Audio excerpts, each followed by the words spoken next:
William Shakespeare once wrote, "The pen is mightier than the sword." As someone who once faced a sword-bearing warrior while a member of the Special Forces, I can tell you I greatly disagreed with Mr. Shakespeare at that moment. Fortunately for me, I also held a sword in my hand, or else I wouldn't be here today writing this, so I was one up on the bard. Then life jumped in and handed Mr. Shakespeare a cheap win. The fountain pen was invented in 1827 in France. The first ballpoint pen patent came 61 years later, in 1888. Throughout the latter half of the 20th century and deep into the 21st, pens have been used to great success as simple marketing tools. Even in this day and age where cell phones rule our every waking moment, companies still put their names on pens to get their message out. And those pens travel. A salesman hands a customer a pen at a trade show. That customer gives it to one of his kids. The kid takes it to school and loses it in the hallway, where it's found by a teacher who tucks it into his shirt pocket. 3 weeks later, that same pen is 3 states away, riding behind the ear of a delivery man who has no idea where it came from. As I sit here telling you this, I have 4 pens with company names on them in my pen cup. You get the idea. So it wasn't exactly a surprise when I asked my wife for a pen at dinner on a Friday night, after discovering mine was out of ink, and she handed me one with a company name printed along the barrel. What was interesting, though, at least to the part of my brain that handles marketing for one of the largest banks in a large Midwestern city, was the name on the pen. The Waltham. A mid-level hotel on the other side of town. The restaurant that night was Castellano's, one of those places where the lighting is amber and the tablecloths are pressed linen, and the silverware has actual weight to it. We were sitting with 2 other couples, the Dempseys and the Noviks, people we'd known for years, the kind of friends you collect when you've been married for 27 years and your children have grown up alongside theirs. Drink was flowing, the food was outstanding, the conversation was the usual mix of local politics, vacation stories, and gentle ribbing between husbands and wives. I'd gotten a brain itch about a marketing idea during the appetizer course and needed to jot it down before it escaped. Yeah, I know most people leave themselves a voice memo or tap out a note on their phone, but one of my quirks is that I prefer the old-fashioned method of writing things down. It sticks better. Another one of my quirks, I always return pens when they're loaned to me. Always. Every single time. It's a small thing, but it tells you something about me that matters later. I made my note on the back of one of my business cards, slipped the card into my jacket pocket, and handed Trasai's pen back to her.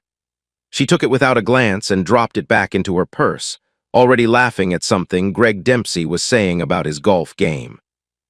And that should have been the end of it, but there it was, that brain itch, not the marketing idea, a different one. The kind that starts as a whisper and then refuses to shut up. While I'm fully aware that pens travel, it struck me as odd that my wife would have a pen from the Waltham. The Waltham was a perfectly adequate hotel, clean rooms, decent lobby bar, corporate clientele passing through, but it was clear across town from where we lived, and I couldn't for the life of me imagine Trasai running into anyone who stayed there recently. I make very good money as a senior vice president, and Trasai only worked part-time at a corporate law office. She was active with several groups in town, the Historical Society, the English Literature Society, but those people were a little stuffy, the kind who would probably consider the Waltham well below their standards for anything, even a quick lunch meeting. So, improbable but not impossible, she could have gotten it at work, could have picked it up at a charity event, could have grabbed it off a restaurant table without even noticing the name. Could have. I let it go. I laughed at the right moments for the rest of dinner. I drove us home. I kissed Trasai good night and fell asleep beside her in the bed we'd shared for more than 2 decades, but the itch didn't go away. The next morning, I was standing at my bureau, getting dressed for work, when I pulled yesterday's jacket off the back of the chair and found the business card with my note on it in the breast pocket. The marketing idea was still solid, but as I transferred the card to my shirt pocket, I remembered the pen. Just out of curiosity, and I want to emphasize that phrase, because at this point that's truly all it was, I walked over to Trasai's side of the bedroom and picked up her phone from her nightstand. It was highly unusual for me to touch her phone at all, but I figured a quick peek at her calendar might clear up this pen thing.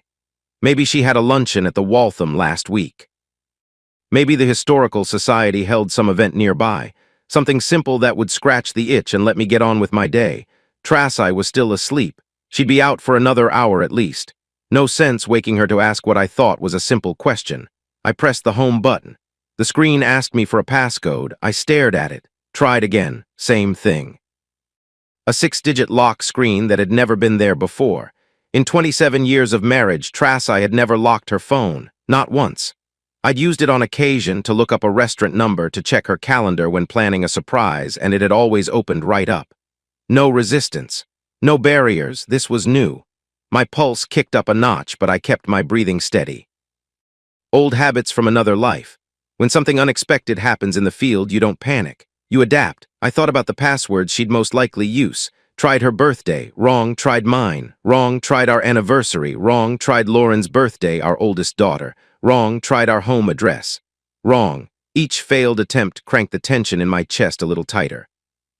My fingers were starting to feel thick and clumsy, the way they used to feel before a night operation when the adrenaline was building but you couldn't release it yet.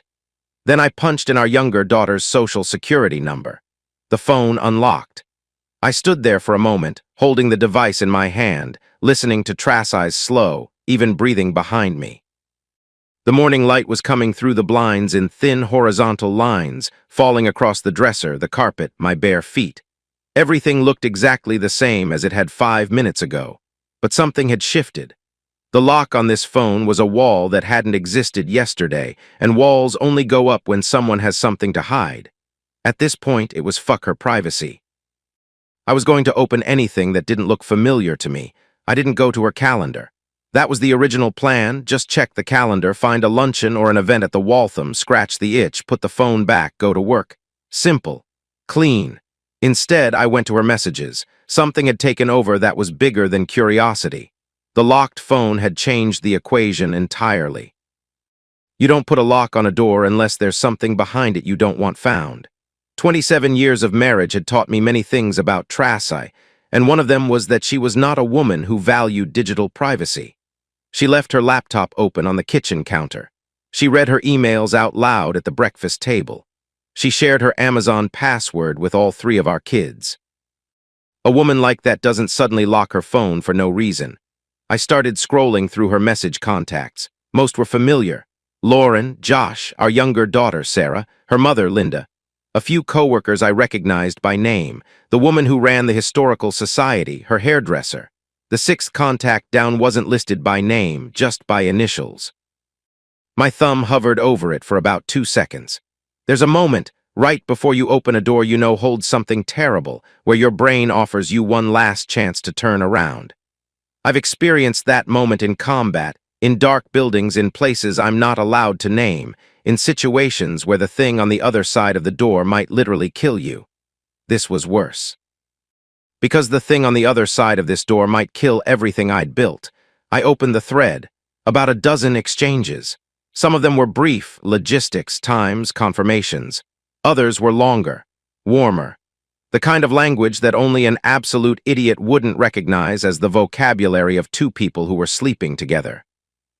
No explicit photos, at least Trasai was smarter than that. But there were references to last time and can't wait to see you again, and you make me feel things I forgot I could feel.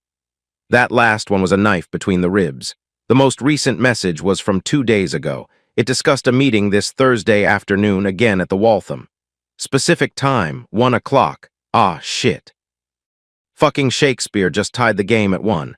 I put Trasai's phone back exactly where I found it. Exactly. Same angle, same position relative to the corner of the nightstand, screen facing down the way she always left it. My hands were trembling, and I had to hold them steady the way I'd been trained: squeeze, release, breathe, repeat. I stood over her for maybe 5 seconds, watching her sleep. Her long blonde hair was fanned across the pillow. Her face was peaceful. She looked like the woman I'd married 27 years ago, the woman who had given me 3 children, the woman I had trusted more than any human being on this earth. She looked like a stranger. I grabbed my keys and walked out of the house. The drive to the bank was about 25 minutes on a normal day. That morning, I couldn't tell you if it took 25 minutes or 25 hours. I remember stoplights. I remember other cars. I remember the morning sun glaring off the highway and the way my hands gripped the steering wheel at 10 and 2, knuckles white, jaw locked. But my mind was somewhere else entirely, 27 years of somewhere else, rewinding through every holiday, every anniversary, every late-night conversation. Every time she'd told me she loved me, looking for the seam, the crack, the moment where the lie began. I couldn't find it. 9 months, according to the messages. 9 months she'd been meeting RJ at the Waltham while I went to work, came home, ate dinner across from her, slept beside her, made love to her. 9 months of looking me in the eye every single day and hiding a second life behind a passcode I never knew existed. How do you process that in a morning commute? You don't. You just drive. You let the highway take you where you need to go, and you push everything else into a box, and you close the lid and you tell yourself you'll open it later when you're ready, when you have a plan. I've done that before. In the field, when a mission went sideways and people were dying and the noise was so loud you couldn't hear yourself think, you put everything into the box and you closed the lid and you moved forward. You handled the next 5 seconds, then the next 5, then the next. This was different. There was no enemy position to flank, no extraction point on the map, no commanding officer on the radio telling me where to go. There was just a married man driving to work on a Tuesday morning, realizing that the foundation of his entire adult life was cracked down the middle, and he was the last person to know. I worked like a zombie the whole day, took my meetings, answered my emails, reviewed a loan application, signed off on a marketing proposal. Nobody noticed. That's the thing about office work. You can be dying inside, and as long as you're wearing the right suit and answering with the right words, the world keeps spinning. At 4:30, I couldn't take it anymore. I walked down the hall to the corner office and knocked on the door of H. David Knight, president of the bank and the closest thing I'd had to a commanding officer for the past 17 years. H. Dave, as I called him, always with a grin that he pretended to hate, was behind his desk, reading glasses perched on the end of his nose, a stack of quarterly reports in front of him. He took one look at my face and his expression changed. "Close the door," he said, not a question. I closed it, sat down in one of the leather chairs across from his desk, opened my mouth to ask for Thursday off, and started to cry. Nobody, and I mean nobody, had seen me cry since I was about 6 years old and broke my arm falling out of a tree. I tore up a knee playing football in high school. Took a couple of bullets and a knife wound on assignments in the Special Forces. Never cried. Not once. My father would have been ashamed. My team leaders would have questioned my fitness. My own self-image, built over decades of quiet pride in my ability to endure anything, would have crumbled. And there I sat in H. Dave's corner office, in my tailored suit and my polished shoes, blubbering like an idiot while the late afternoon sun came through the blinds and painted gold stripes across his desk. H. Dave didn't say a word for at least a minute. He just walked around from his desk, closed the blinds, and sat back down. He waited me out the way a good commander waits out a soldier who's just come off a rough patrol. When the worst of it passed and I could string sentences together again, I told him everything. The pen, the locked phone, the messages, RJ. As I talked, the grief started converting to anger. I could feel the chemical shift in my blood, the adrenaline replacing the cortisol, the jaw clenching, the eyes drying. My voice went from broken to hard. My hands stopped trembling and started forming fists on the armrests of the chair. H. Dave saw the change. He knew my background, and he started getting a worried look on his face. "Ali, you need to calm down and think this through," he said carefully. "Don't go doing something stupid and maybe wind up in jail. If this turns out to be what you think it is, don't ruin your life over this. You faced much tougher situations before." "That's true, H. Dave," I said. "But I always had a clear objective. She's ripping my heart out. And it wouldn't be that difficult to make both of them disappear." He went pale, actually pale. I watched the color drain from his face the way I've watched color drain from other faces in other situations, and I knew I'd just crossed a line. "Jesus, Ali, you can't be talking like that to anyone else. If either one of them gets a hangnail, guess who winds up in prison?" "I know you're right, H. Dave, but I still need to take Thursday off to confirm my suspicions. First, promise me something. He leaned forward, his voice dead serious. Promise me on the lives of your 3 children that you won't do anything to harm either one of them. He knew me well. He knew I would never make a promise on the lives of my children that I didn't intend to keep. There are lines you don't cross, and invoking Lauren, Sarah, and Josh was the one line guaranteed to hold me. I looked at him for a long time. I promise, I said. He exhaled. Thursday's yours, take it, but Allie, call me if you need me, any hour, I mean that. I nodded, stood up, and walked out. The hallway was empty. Everyone had gone home. The building was so quiet I could hear the hum of the HVAC system and the distant sound of a vacuum cleaner on another floor. I walked to my car, got in, and sat in the parking garage for 10 minutes before I could trust myself to drive. That night, I went back to Trasai's phone. She was in the shower, her usual routine, 20 minutes of hot water and some podcast about British history that she played on a waterproof speaker. Plenty of time. I picked up the phone, entered Sarah's social security number, and went straight to the RJ thread. This time I wasn't looking for confirmation. I already had that. Now I was looking for intelligence. How long? How often? Where? And most importantly, who? I scrolled all the way back to the beginning of the thread, and what I found made my stomach tighten into a cold knot. The messages started roughly 9 months ago. The early ones were professional, friendly but professional. A question about a case file. A joke about something that happened in the office, the kind of texts that could pass any inspection. Then they shifted.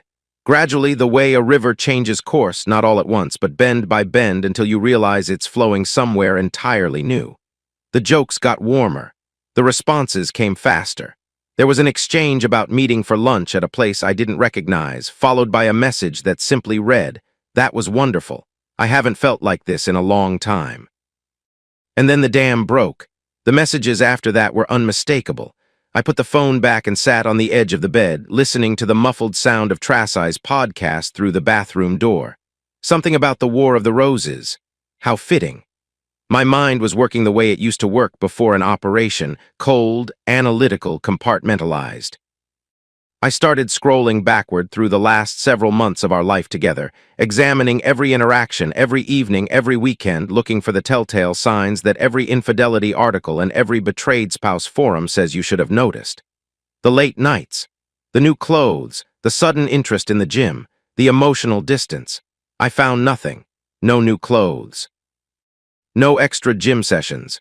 No mysterious phone calls taken in the other room. No sudden coldness in bed. No picking fights to create distance. Nothing. I had to tip my hat to Trasai. She was one stone-cold operator. She'd managed 9 months of a parallel life without giving me a single clue, not one stray hair on a collar, not one receipt left in a pocket. Not one moment where her eyes went somewhere else during dinner. Part of me, the professional part, the part that had spent 10 years in the special forces evaluating the competence of both allies and adversaries, was almost impressed. The rest of me wanted to put my fist through the bedroom wall, but I didn't, because now I had to return the favor. If she could hide 9 months of betrayal behind a smile and a warm body in my bed, I could hide 5 days of knowledge behind the same. I was not going to tip her off. I was going to confirm everything with my own eyes on Thursday at the Waltham, and I was going to do it right. Wednesday night was the hardest thing I've done since combat. Tras, and I usually had sex 3 times a week. Sometimes we made love, slow, tender, the kind of intimacy that comes from decades of knowing each other's bodies. Sometimes we fucked, hard and fast and hungry, the kind of sex that reminds you that you're still alive and still want each other. Wednesday night was our usual night, and Trasai was more than willing. She came out of the bathroom in that blue silk thing I'd bought her for her birthday, her hair loose around her shoulders, smelling like the vanilla lotion she always used. My body responded before my brain could stop it. 27 years of muscle memory is a powerful thing, but my mind was screaming. Every touch felt like a lie. Every kiss felt contaminated. I wanted to grab her by the shoulders and demand answers. I wanted to ask her how she could do this, how she could put on that silk thing and look at me with those blue eyes and slide into bed beside me knowing what she'd been doing every Thursday afternoon for 9 months. Instead, I faked it. For the first time in my marriage, I performed. Not the sex itself. That was real enough once anger took over and became my unlikely ally. I was rougher than usual, harder, more demanding, and she responded to it. She seemed to love it, actually, arching her back and pulling me deeper, coming multiple times before I finally finished inside her. Afterward, she curled up against me with her head on my chest and murmured something about how we should do it that way more often. I stared at the ceiling for 3 hours. Sometime around 2 in the morning, with Trasai sleeping soundly beside me, I went through the operational checklist in my head one more time. Rental car, civilian clothes. Breakfast somewhere public with a timestamp on the receipt. Light workout to burn off excess energy. Position at the Waltham by noon with clear sightline to the entrance. No weapons. I told myself that 3 times. H. Dave's words echoed in my skull. Don't go doing something stupid and maybe wind up in jail. No weapons. I told myself that one more time and then I went asleep. Thursday morning, I was up at my usual time, 6:15. Trasai was still out cold. She worked a half day on Thursdays, then supposedly went to the gym. I now knew where she actually went. I dressed in jeans, a dark sweatshirt, and running shoes. Casual. Anonymous. The kind of outfit that doesn't register in anyone's memory. Before I left, I went to her nightstand one last time and picked up her phone. Sarah's social security number, the RJ thread. I needed to confirm the time. 100, same place. Can't wait to see you. Trasai's reply, me too. Room will be under my name, under her name, not his. She was the one booking the room. She was the one creating the paper trail. I filed that detail away. It would matter later and put the phone back. Same angle, same position, screen down. I grabbed my gym bag and left.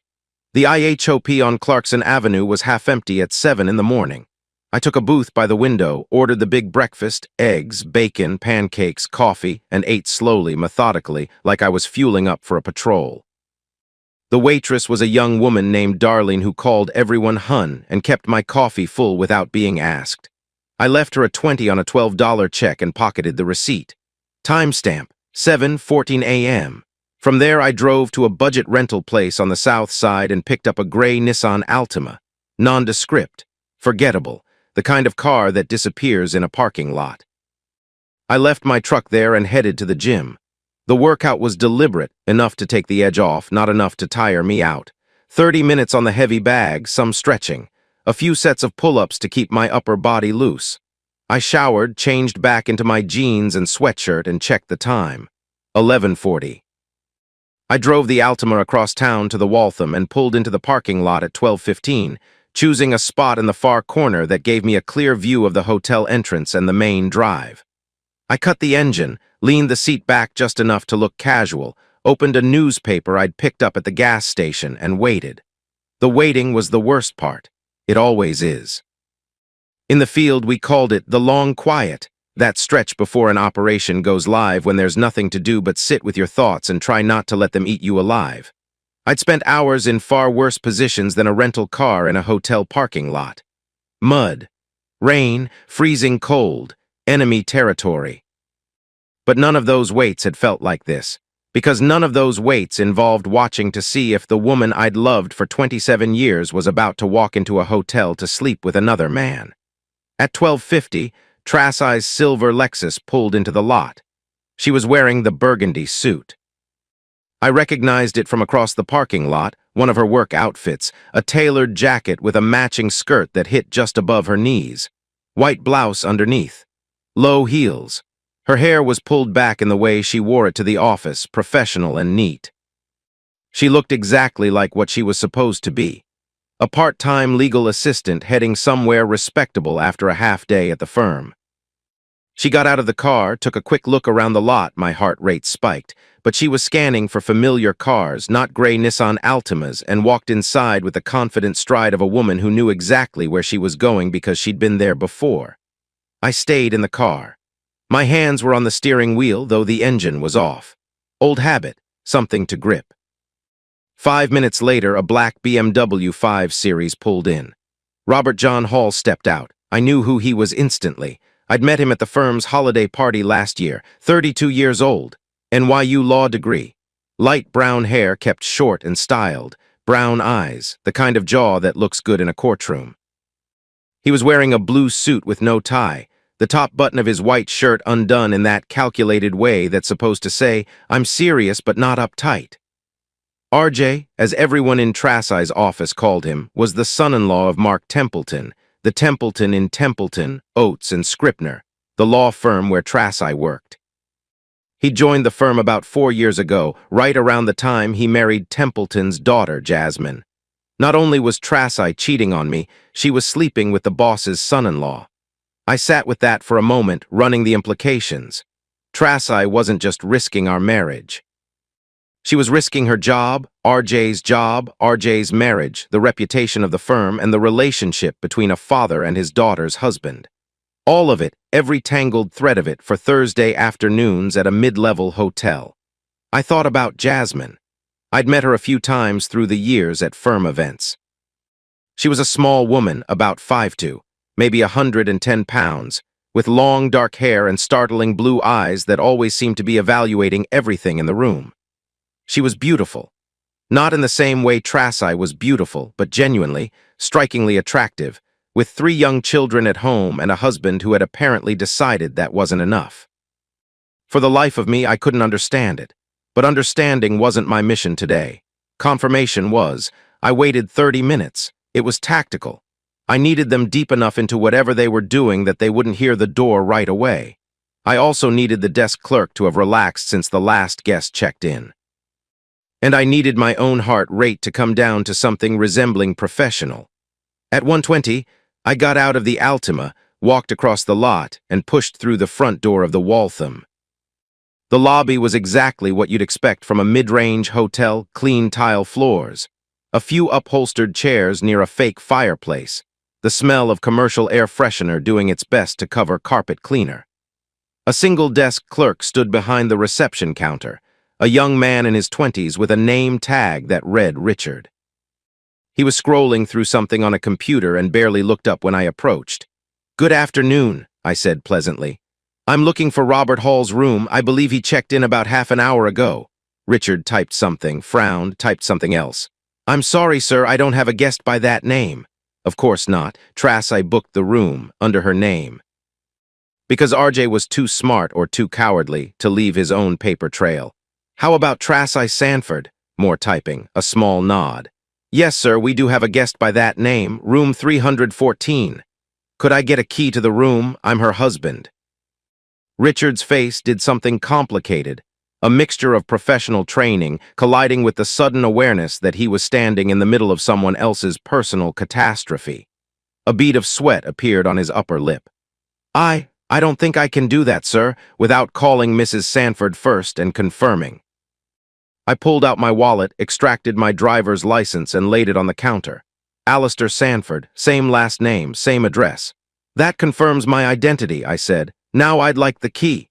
But unless you have your wedding license with you, I have to confirm with Mrs. Sanford." His voice was shaking slightly now. He could feel the energy coming off me. Smart kid. I reached behind my back and pulled my Sig Sauer P320 from the waistband holster at the small of my back. "So much for no weapons. Some promises you mean to keep until the moment arrives and your body decides for you." I set the gun on the counter between us. I didn't point it at him. I didn't need to. "Richard," I said slowly, reading his name tag. "You've got 5 seconds to hand me the room key before I take my gun butt and pop you upside your left temple." He slowly reached under the counter, programmed an electronic key card, and slid it across to me with a hand that was trembling worse than mine had been that morning. "Now wait 2 minutes before you call the cops," I said, pocketing the key and the gun. "If they get here any sooner than 5 minutes, I will come back here and explain my displeasure. Do you understand?" He nodded. He didn't blink. He didn't breathe. 2 minutes, Richard, starting now." The elevator to the 3rd floor took about 15 seconds. The walk down the hall to room 314 took another 20. The carpet was that industrial hotel pattern designed to hide stains, and my running shoes made no sound on it. I could hear them from 10 feet away. The sounds coming through the door were unmistakable.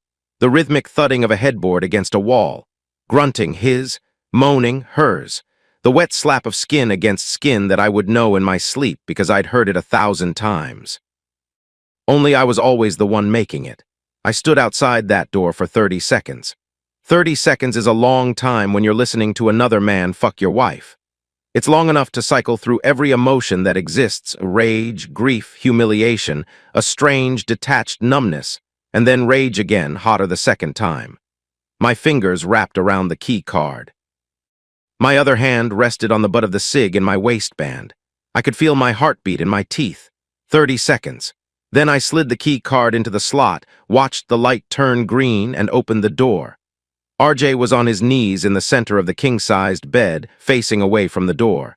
Trasai was on all fours in front of him, also facing away. He was pulling back almost all the way out on each stroke, and then driving forward hard, making her gasp each time he bottomed out. The room smelled like sweat and hotel shampoo, and something else that I recognized as Trasai's vanilla lotion. Neither of them heard the door open. The headboard was doing most of the talking.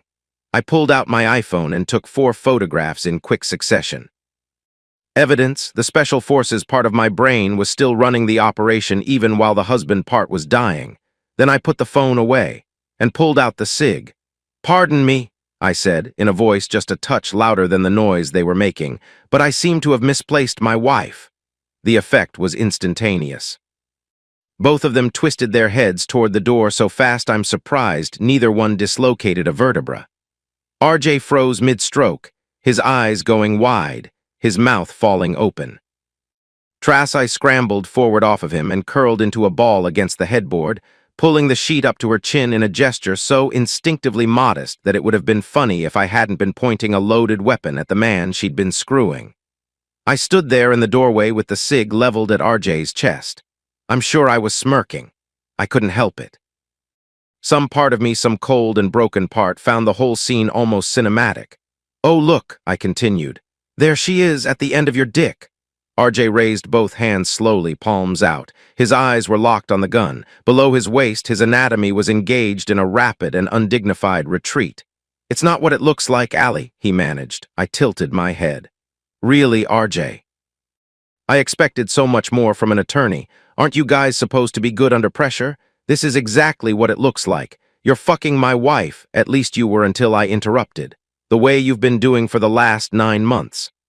I let my eyes drop to his midsection and held them there just long enough to make the observation sting. "Jesus, Trasai. If you were going to cheat on me, couldn't you at least have found a guy with a big dick instead of a guy who is a big dick?" Trasai made a small choking sound.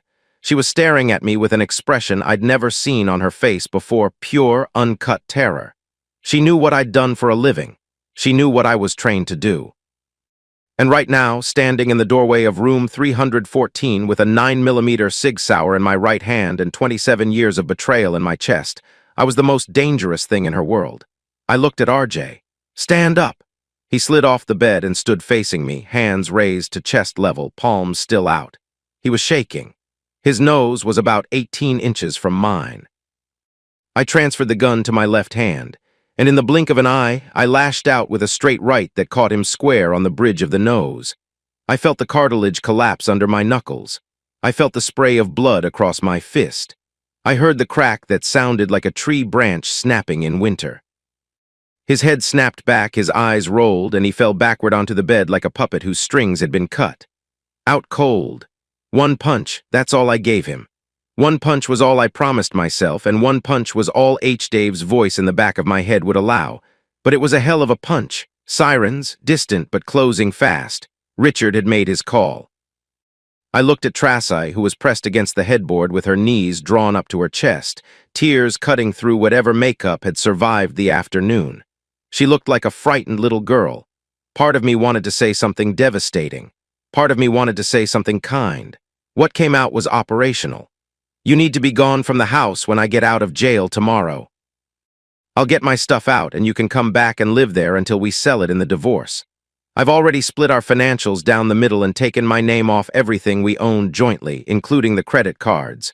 Your car is bought and paid for, and so is my truck. We each keep those." She opened her mouth, but nothing came out. "You will be served as soon as possible." The sirens were right outside now.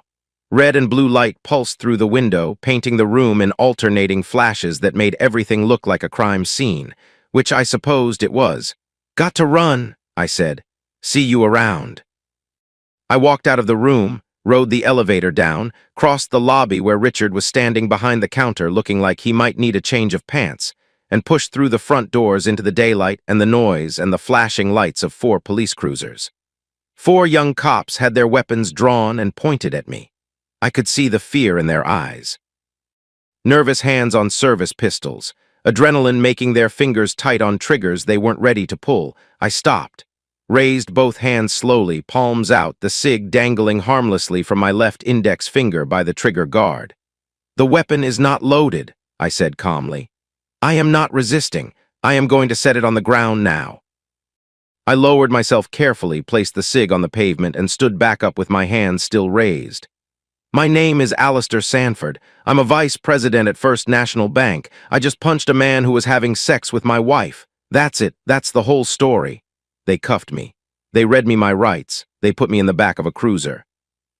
And as they pulled away from the Waltham, I watched the hotel shrink in the rear window and thought about a ballpoint pen with a company name on it, and how William Shakespeare, that smug bastard, was probably up there somewhere laughing his ass off.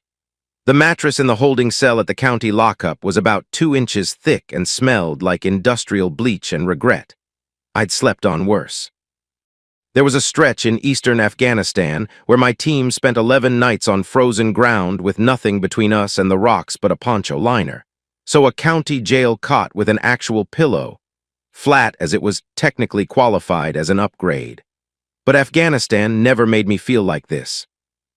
The adrenaline had burned off somewhere around hour 3, right about the time the fluorescent lights in the corridor switched from full bright to that dim overnight setting that's supposed to help inmates sleep, but really just turns everything the color of old teeth. That's when the grief hit. Not all at once, it came in waves, the way nausea does when you're trying to hold it together.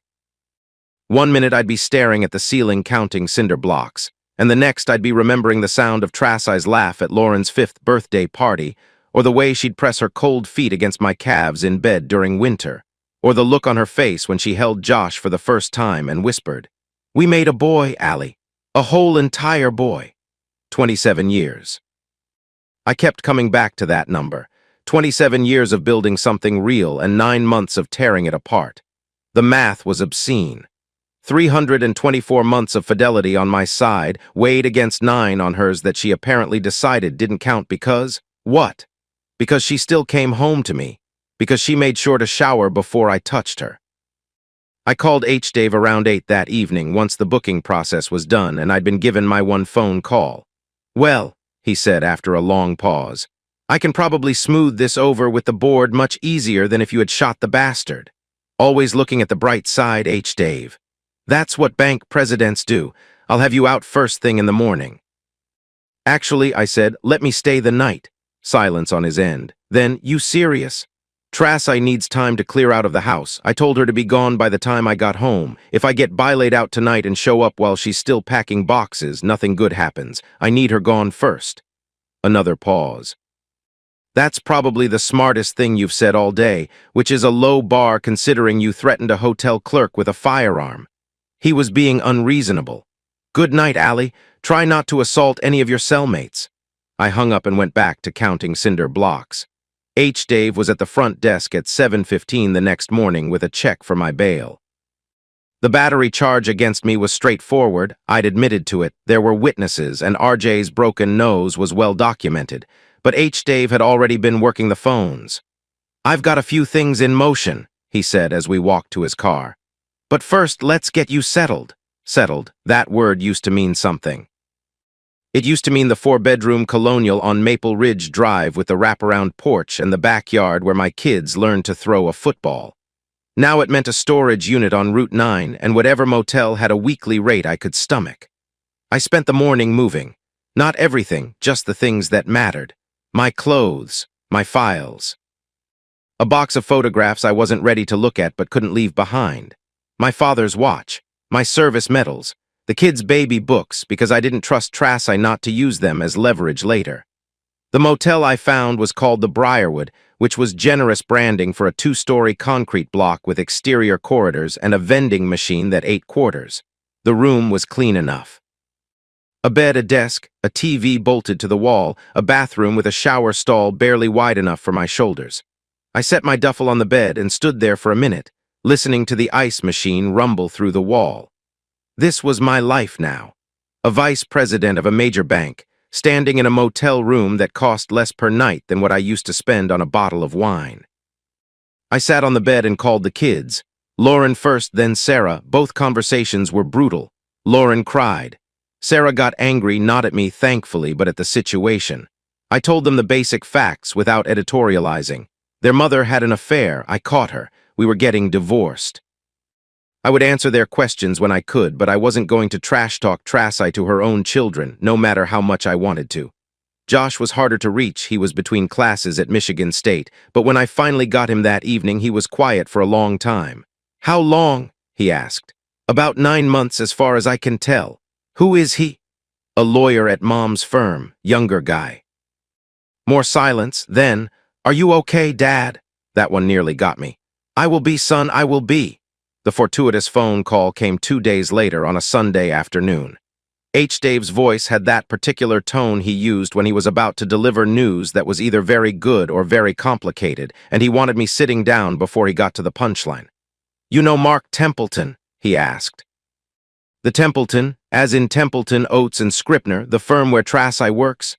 Worked, Dave corrected. Past tense, but yes, that Templeton. Turns out he and I have been on the same charity board for about 6 years. We're not close friends, but we're friendly enough that I felt comfortable making a call. My stomach tightened. What kind of call? The kind where I explained to a prominent attorney that his son-in-law has been screwing one of his employees and that my best vice president is now facing battery charges because he walked in on it. Mark was, let's say, receptive. How receptive?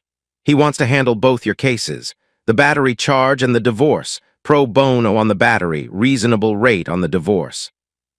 He said, and I quote, any man who catches that little shit in bed with his wife and only throws one punch has more restraint than I would have shown. I almost laughed, almost. There's more, Dave continued. RJ called in sick on Friday, didn't tell a soul at the firm what happened. The kid thought he could just ice his nose for a few days and pretend it never happened. Templeton only found out because I called him. So RJ's been lying to his boss, who also happens to be his father-in-law, which is the kind of career decision that makes threatening a hotel clerk with a handgun look almost reasonable by comparison. What's Templeton going to do? Monday morning, he's firing both of them, RJ and Tracy. Gone. And from what he told me, his daughter doesn't know yet about any of it. I sat with that for a moment. The dominoes were falling now, and they were falling fast. RJ was about to lose his wife, his job, and his father-in-law's respect, all in the span of a weekend. Tracy had already lost me, and come Monday she'd lose her job, too. Part of me, the angry part, the wounded part, felt a grim satisfaction. The rest of me just felt tired. I owe you one, Dave. You owe me several, actually, but who's counting?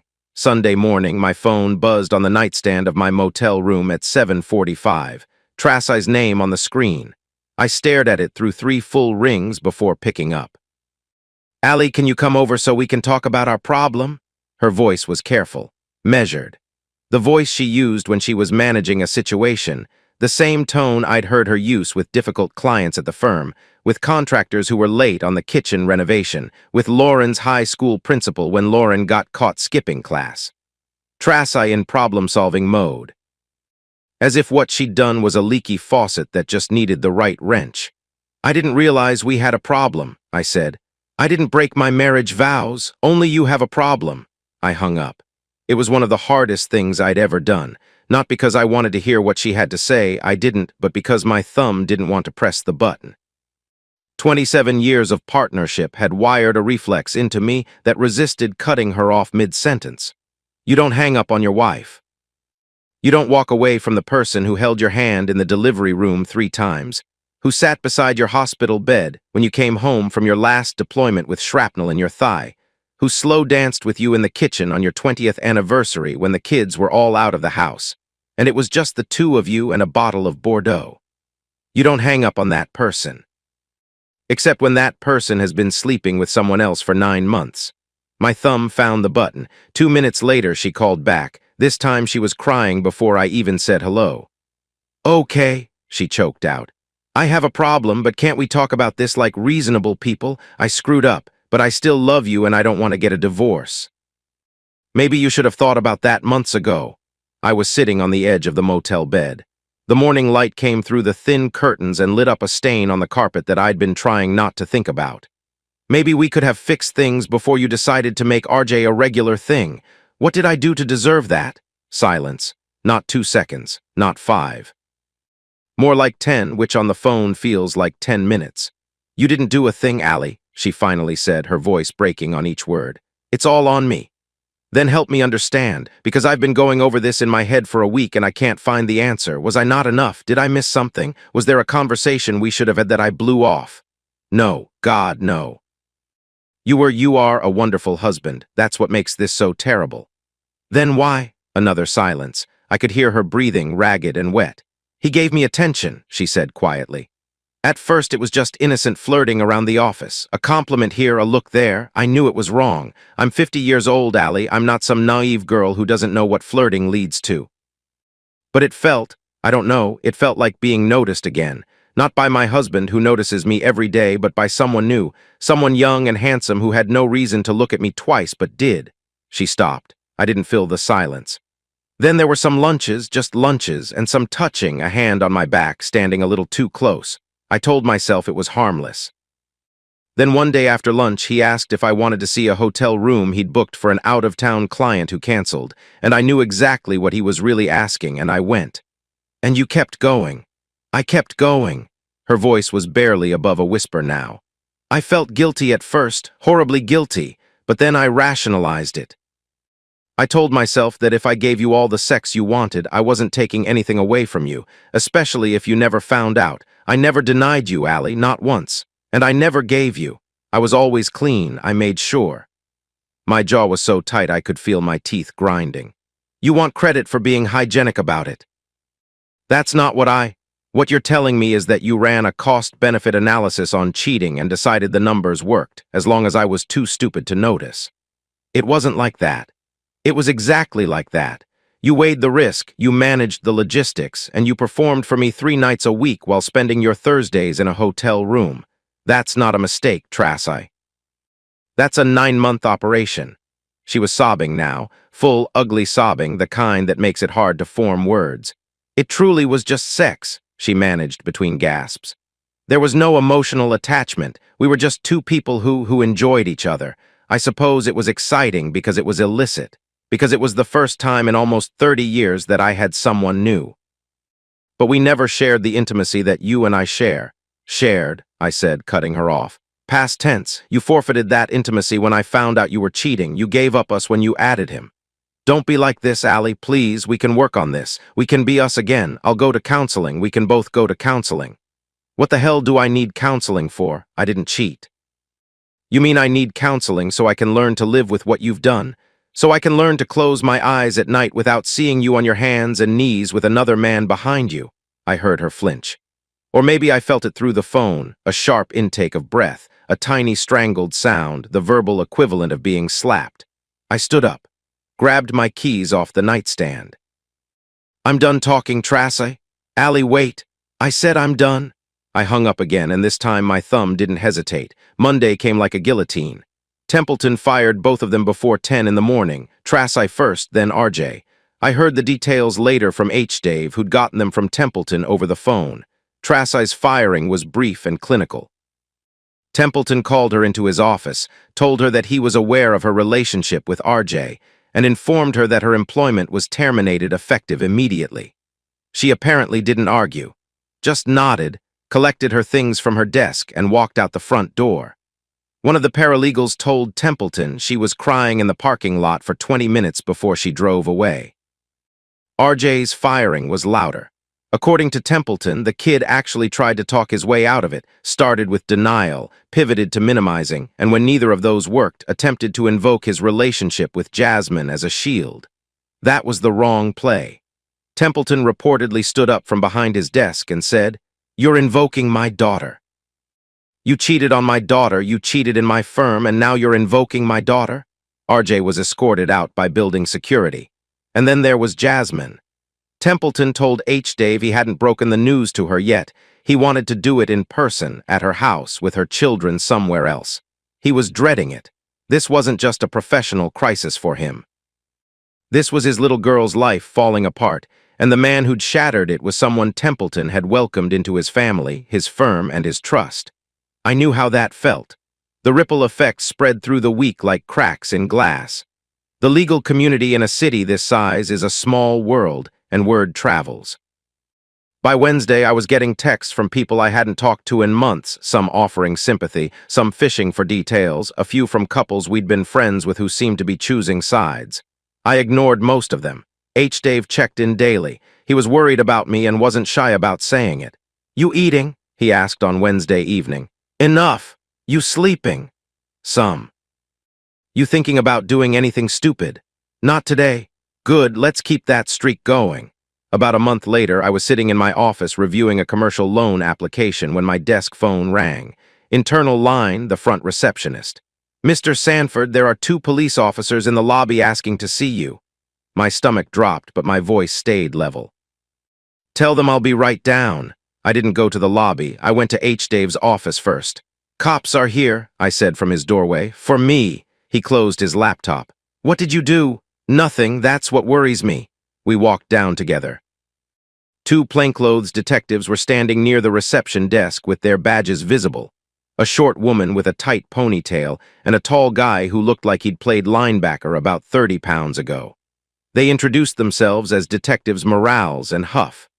"Mr. Sanford, we'd like to ask you some questions about an assault that occurred last night," Morales said. She had a voice like a schoolteacher, calm, precise, waiting to catch you in a lie. "Whose assault?" "Your wife, Tracy Sanford." The air left the room. Dave put his hand on my arm, whether to steady me or restrain me, I wasn't sure. "What happened to her?" "She was attacked outside the Cinemark Theater on Orchard Road around 8:30 last evening. Someone with apparent martial arts training assaulted her in the parking lot. She's at St. Luke's with a concussion and significant facial injuries." "And you think I did this?" Morales tilted her head slightly. "We'd like to know where you were last night between 8 and 9. "I was at home, in my apartment." "Can anyone verify that?" I thought, took my time, and then I remembered. "Actually, yes. I was texting with my son Josh around that time. He's at Michigan State. I can show you the thread." I pulled out my phone and handed it to Morales. She scrolled through the exchange with Josh, a long conversation about his econ class, his roommate situation, whether he was coming home for the long weekend. The timestamps ran from 8:12 to 9:07. Morales looked at Huff. Huff shrugged. "We may have more questions," Morales said, handing back my phone. "I understand. You can reach me through my attorney, Mark Templeton." They left. Dave and I stood in the lobby watching them walk to their unmarked sedan through the glass doors. "Allie," Dave said quietly, "this isn't a good thing for the bank." Cops showing up and talking to one of my vice presidents in the front lobby where clients can see. "I know where you're coming from, Dave. This has to be the last time. I need to go see her." He studied my face for a long moment, then nodded. St. Luke's emergency department was bright and loud and smelled like hand sanitizer and burnt coffee. Hospital security gave me a look when I said who I was there to see, and I waited in a plastic chair for 15 minutes while someone called the police station to confirm I wasn't under arrest. They escorted me to her room. Curtain pulled halfway. Monitors beeping that slow, steady rhythm that means stable but not comfortable. I almost didn't recognize her. Both of her eyes were deep purple, swollen nearly shut. Her nose was clearly broken, shifted to the left, packed with gauze. Her lips were split in 3 places, puffy and crusted with dried blood. And her mouth, when she shifted and the light caught it, was a ruin. The few teeth I could see through the swelling were cracked or missing entirely. Front teeth gone. Whoever had done this hadn't just beaten her. They'd gone after her face specifically, her beauty, the thing that had drawn RJ in and drawn me in 27 years before that. This was personal. "Hey, you," I said softly, her eyes opened barely, just dark slits in all that purple. "If you do is to eat," she mumbled. I took that to mean, did you do this to me? "Why?" I shook my head. "You know I would never harm you physically, not unless you threatened my life." I kept my voice gentle. Whatever she'd done to our marriage, she didn't deserve this. "I was texting with Josh when it happened. The police already checked." She made a small sound that might have been relief. I sat down in the chair beside her bed and took her hand. It was cold and small and had an IV needle taped to the back of it. I held it for a few minutes without saying anything. The monitors beeped. Somewhere down the hall, a child was crying. I knew who had done this. I knew it in my bones the way I used to know when an ambush was set before anyone fired a shot. A feeling, an instinct, a certainty that bypassed logic and went straight to truth. But I wasn't saying a thing to anybody. I squeezed Trasai's hand once, stood up, and left. I called Templeton from the hospital parking lot. "I need to see you and your daughter tonight, at your office after hours. Dave will be with me." A long pause. "What is this about, Allie?" "It's about what happened to Trasai last night. And if your daughter wants to maintain her freedom, she'll be there." Templeton went very quiet. Then, "I'll call her, give me 30 minutes. He called back in 20. The four of us could meet at 6. The office would be closed, but he'd let us in through the side entrance. Dave called his wife and told her an important meeting with his attorney had come up and he'd be late. She apparently understood. Being married to a bank president meant understanding that late was a regular condition of employment. He hung up and we drove over together. Templeton was waiting at the side door. He locked it behind us without a word and led us down a dim corridor to the main conference room. The building was silent. No paralegals, no ringing phones, no copiers humming. Just the four of us and whatever was about to happen. Jasmine was already seated at the conference table when we walked in. She was wearing a plain blue dress with flats, her dark hair pulled back. She looked exactly like what the world expected her to be, a quiet, composed mother of 3 who spent her days managing playdates and pediatrician appointments. She didn't look like someone who could put a woman in the hospital, but I knew better. Templeton sat at the head of the table. Dave took the chair beside him. I sat across from Jasmine, close enough to read every micro-expression on that carefully composed face. "What's this about, Allie?" Templeton asked. His voice had the weight of a man who'd spent 40 years in courtrooms and could smell trouble 3 sentences before it arrived. I looked directly at Jasmine. "Did you really have to beat her that badly?" The room went still, not quiet still. The kind of stillness where everyone stops breathing at the same time. Jasmine's composure cracked for exactly 1 second. A flicker behind the eyes, a slight tightening at the corners of her mouth. Then she recovered, studied the surface of the conference table, and was silent for what felt like a full minute. "I suppose I got a little carried away," she said, and then the composure shattered completely. "I've got 3 little ones, Allie, 3, and that woman, that bitch, she ruined my life. She ruined my children's family. Do you have any idea what it's like to explain to a 4-year-old why Daddy isn't coming home?" Templeton's face went white. Dave's jaw was somewhere near his collar. "How did you know it was me?" Jasmine asked, her voice still hot. "That beating was all about rage," I answered evenly. "Not robbery, not random, rage, specifically directed at her face. Specifically designed to destroy the thing she used to take your husband. You and I would be the only 2 people on earth with that exact kind of fury. I didn't do it, so." She met my eyes. Something shifted in her expression, not shame, not regret, something closer to grim acknowledgement. "I've been doing mixed martial arts training for 2 years, she said. "I'm pretty good at it." "Clearly," I said, "but you also beat a person half to death. If it wasn't for the fact that I completely understand where you're coming from, I'd have you arrested. You do realize that I still have some feelings for the woman, stupid as she is, and she's the mother of my 3 children. You punched RJ when you caught them," Jasmine shot back. "Isn't that the same thing? Not even close."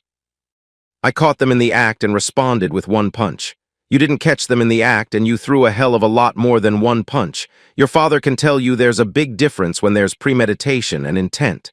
She looked down, a kid caught with her hand in the cookie jar. "But that said," I added, and I let the pause stretch for a beat, "that was some nice work. And I suppose now I don't have to figure out my own revenge on her. You got enough for both of us." She looked up and grinned. It was not a nice grin. It was the grin of a woman who had found out exactly what she was capable of and wasn't finished proving it.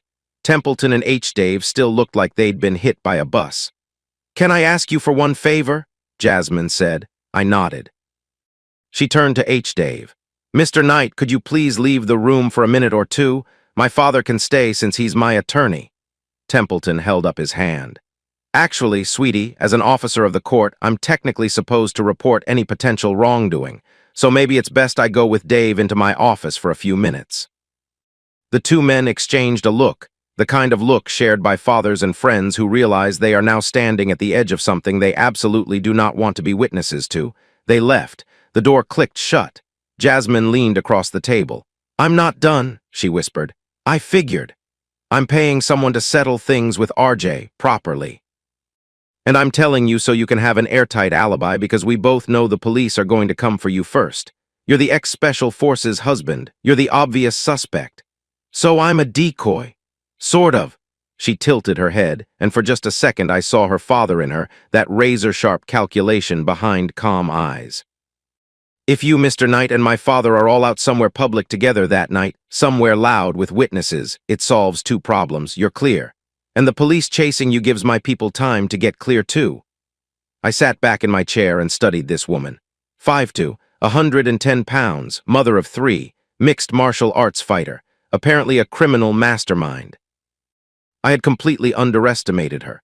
"You realize you're running roughshod over my revenge plans," I said. She shrugged and tried that innocent look she did so well. It wasn't working on me, but I admired the audacity. I stuck out my hand.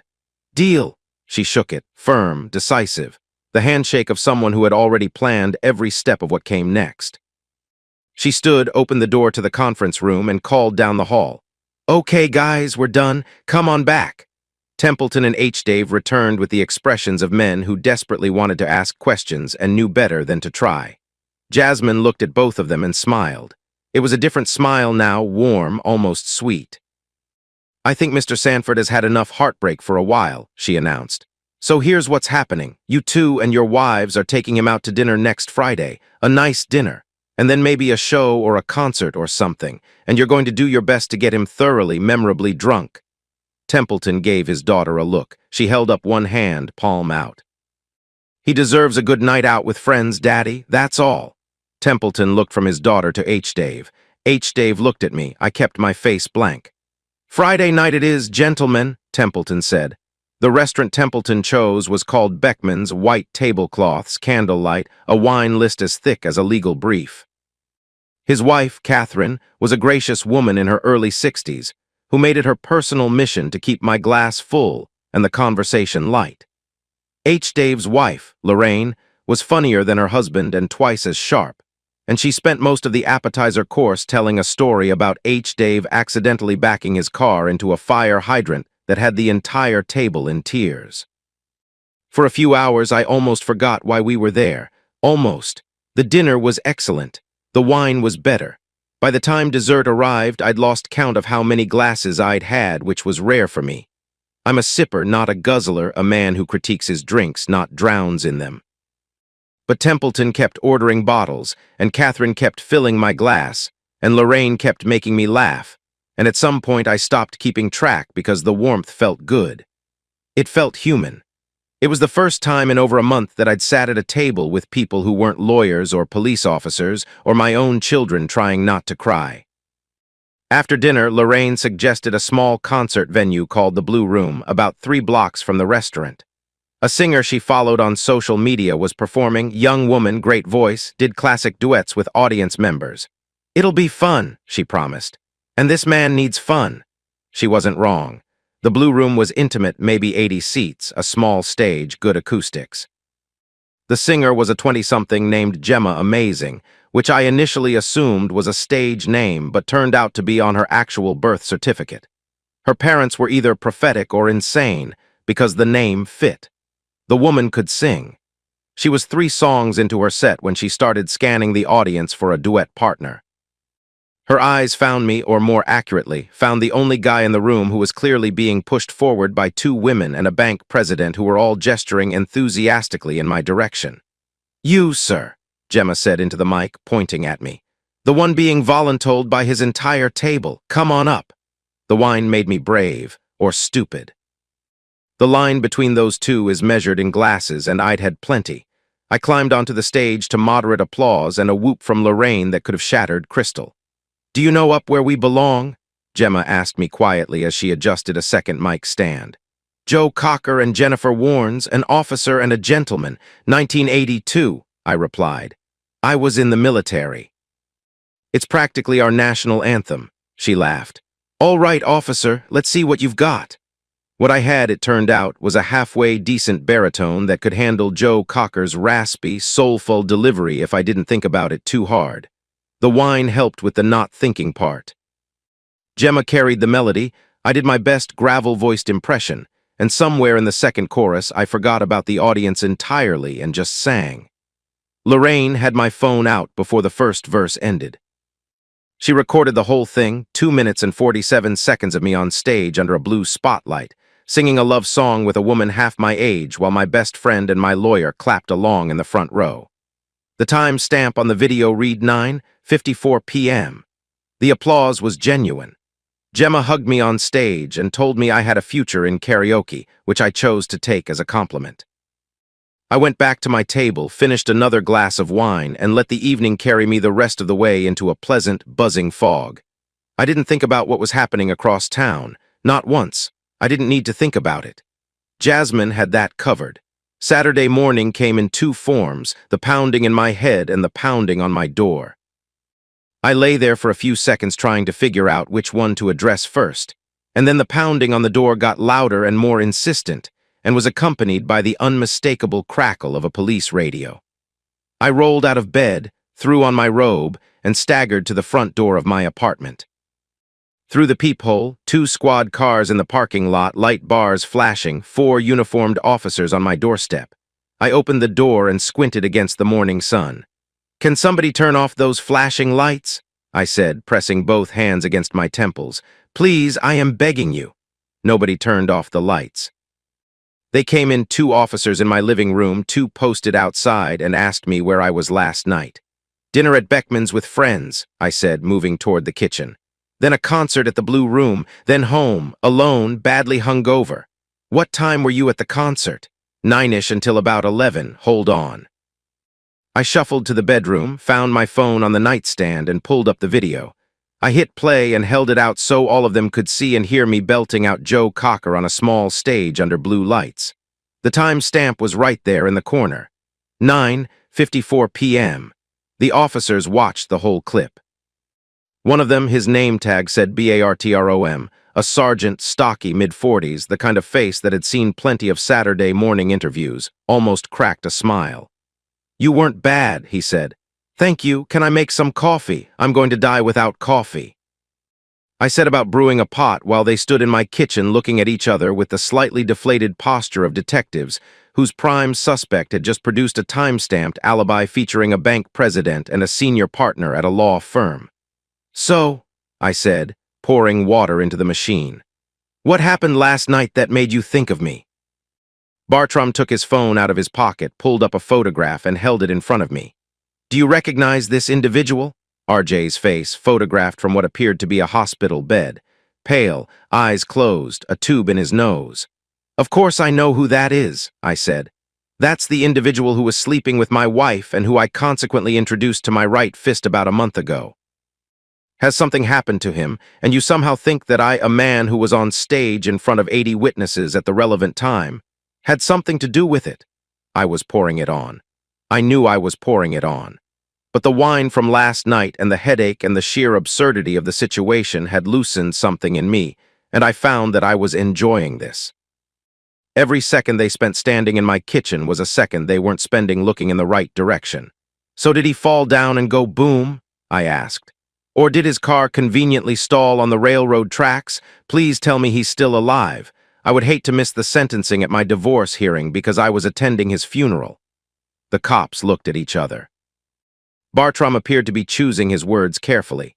"He's alive," Bartram said. "But when the drugs wear off, he's going to wish he wasn't. Someone, maybe more than one someone, assaulted him last night. The injuries were specific. Surgeons at Mercy General spent most of the night operating." "Operating on what?" Bartram paused. "His groin area was severely damaged." "They had to remove both testicles." The coffee maker beeped. I poured myself a mug, took a slow sip, burned my tongue, didn't care. "Well," I said, "I guess RJ won't be sleeping with anyone's wife for a while." "But you wouldn't know anything about that, would you?" Bartram said, "since you were so busy making your stage debut." "Exactly," I said, "but I'll tell you this. You find out who did this, and I'll pitch in to their defense fund. Now, if you gentlemen don't mind, I need aspirin and a shower in that order." I gave them the names of everyone I'd been with: H. David Knight, president of First National Bank; Mark Templeton, founding partner of Templeton, Oates, and Scribner; their respective wives; Gemma Amazing, who could vouch for the fact that I was busy murdering Joe Cocker's legacy instead of murdering anyone's reproductive system. The cops wrote it all down. They seemed appropriately impressed by the guest list. Bartram paused at my door on the way out. "One more thing, Mr. Sanford. You served in the Special Forces, correct?" 10 years.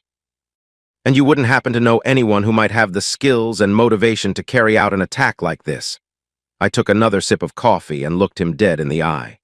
"Sergeant, in my experience, you don't need Special Forces training to swing a baseball bat. You just need a reason. And from where I'm standing, a lot of people had reasons when it came to Robert John Hall." Bartram held my gaze for 3 seconds. Then he nodded once and left.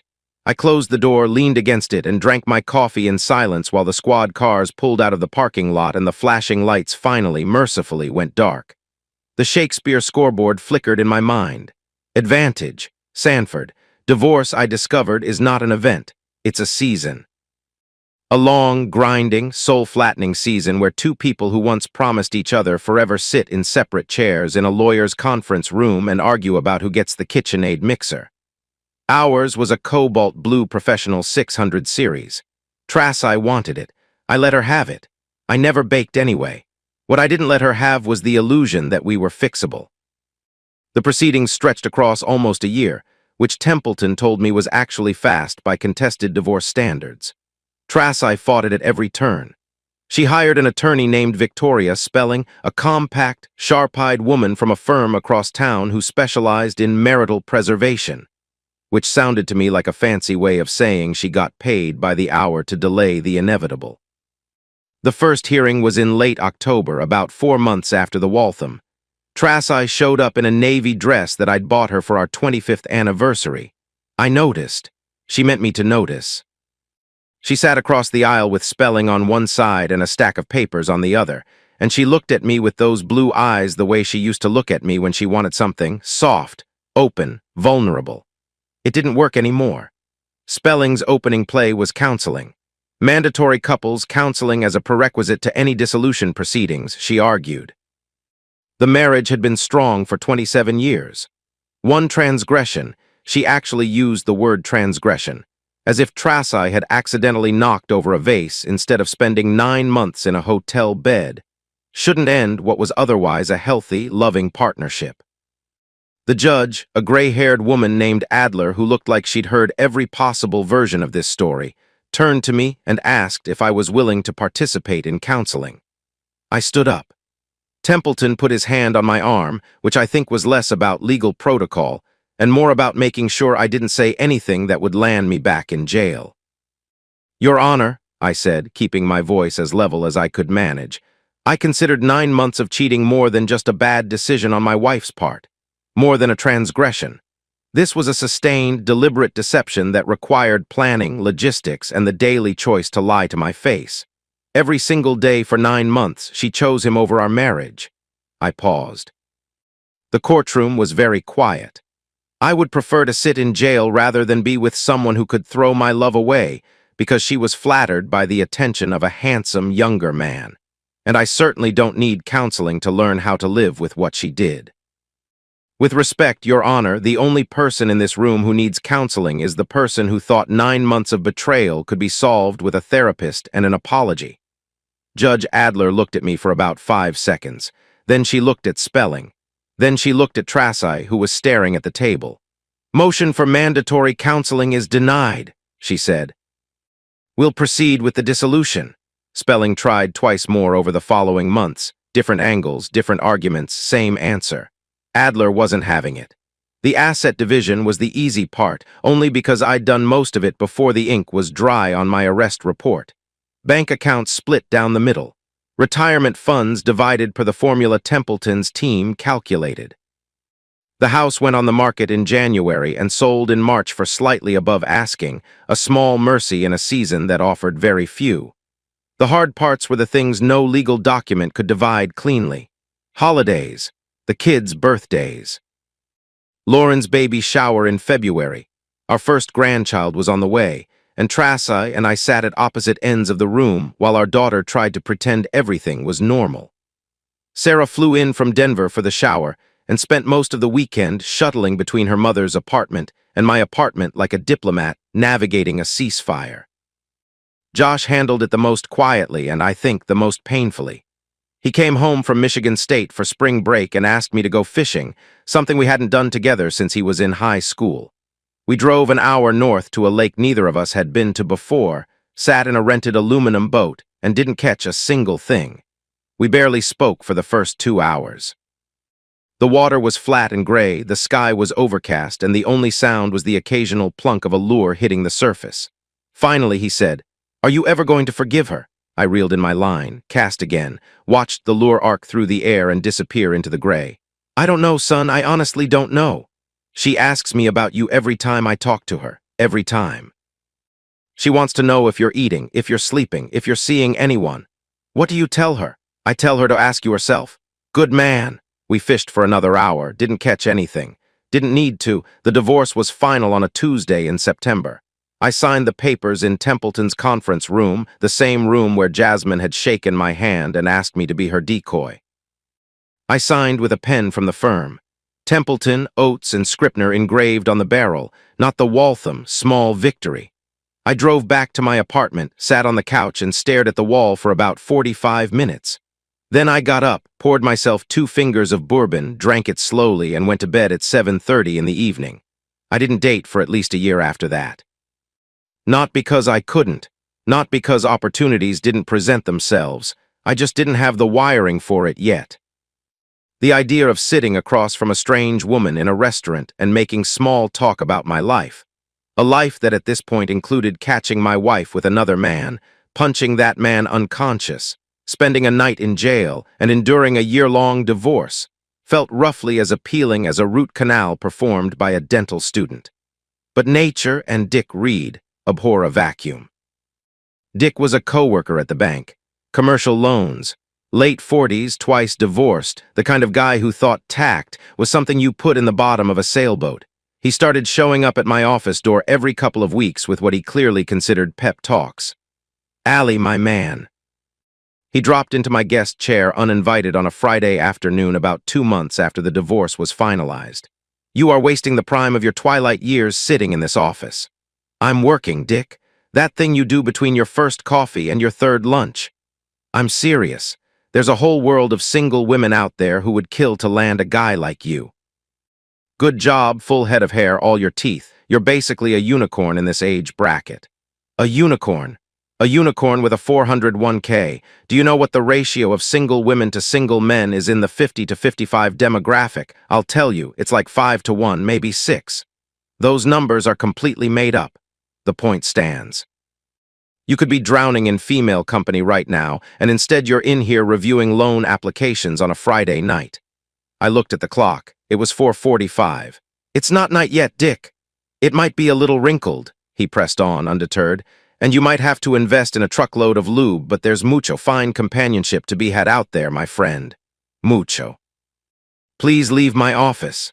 "Think about it," he called over his shoulder as he walked out. I shook my head. But the bastard had planted a seed, and over the following months it started to sprout whether I wanted it to or not. I noticed things. At restaurants, at bars, at the small music venues I'd started frequenting just to get out of my apartment on weekends. I noticed the tables. Specifically the tables of women. Groups of 3, 4, 5, usually in their 40s and 50s, usually without wedding rings, usually at the kind of places that weren't quite trendy enough for the 20-something crowd but had good food and decent live music. These women weren't hunting. They were out, living, enjoying each other's company.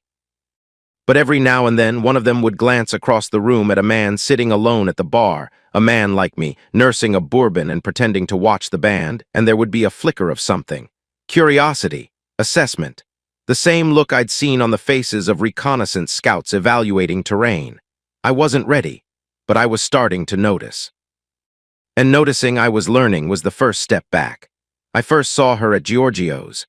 Giorgio's was a little Italian place on the west side, warm lighting, exposed brick, a 3-piece jazz combo in the corner that played standards at a volume that allowed actual conversation. It had become one of my regular haunts. Good pasta, decent wine list. A bartender named Marco who understood that sometimes a man just wanted to sit at the bar and eat his rigatoni in peace. It was a Saturday night in early December, about 14 months after the divorce was final.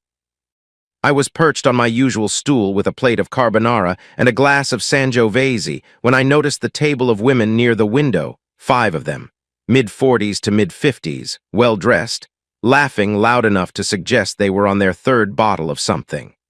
One of them got up. She separated from the group with the easy confidence of someone who didn't need permission to leave a conversation, walked to the bar, and took a seat about 3 spots down from me. "Don Julio on the rocks, please," she told Marco. That got my attention, not the drink itself, although straight tequila on the rocks is an unusual order for a woman in a jazz bar. What got me was what she did with it when Marco set it in front of her. She didn't throw it back, she didn't slam it. She picked up the glass, held it at chest level, studied the pale gold liquid for a moment, and then took a slow, appreciative sip. Her eyes closed briefly. She exhaled through her nose. She was tasting it, savoring it. That, in my experience, was extremely rare. "You're the first woman I've ever seen actually sip a straight shot of tequila instead of just slamming it home," I said before my brain could remind my mouth that I wasn't in the market. "And you've chosen wisely." She turned to me. Up close, she was striking. Long, dark brown hair that fell past her shoulders and kind of curtained what I was guessing to be a very nice figure underneath her silky charcoal blouse. She was about 5'6", with a small waist, toned arms, and when she shifted on the bar stool, what I can only describe as an absolutely world-class rear end. "Well, thank you for the consideration of my choosing skills, kind sir," she said with exaggerated formality. "I take it you're a tequila snob?" "I am probably a snob of all things distilled," I said. "When I was a child, I drank like a child, but now that I've matured somewhat, I like to critique the handiwork of fine distillers. You do that by sipping, not by dumping it down your throat with a lime chaser." "So you're really not trying to pick me up then?" she said, dead serious this time. I held up my left hand, fingers spread, no ring. "Wasn't planning on it, but if you'd like to be picked up, I'm sure we could work something out."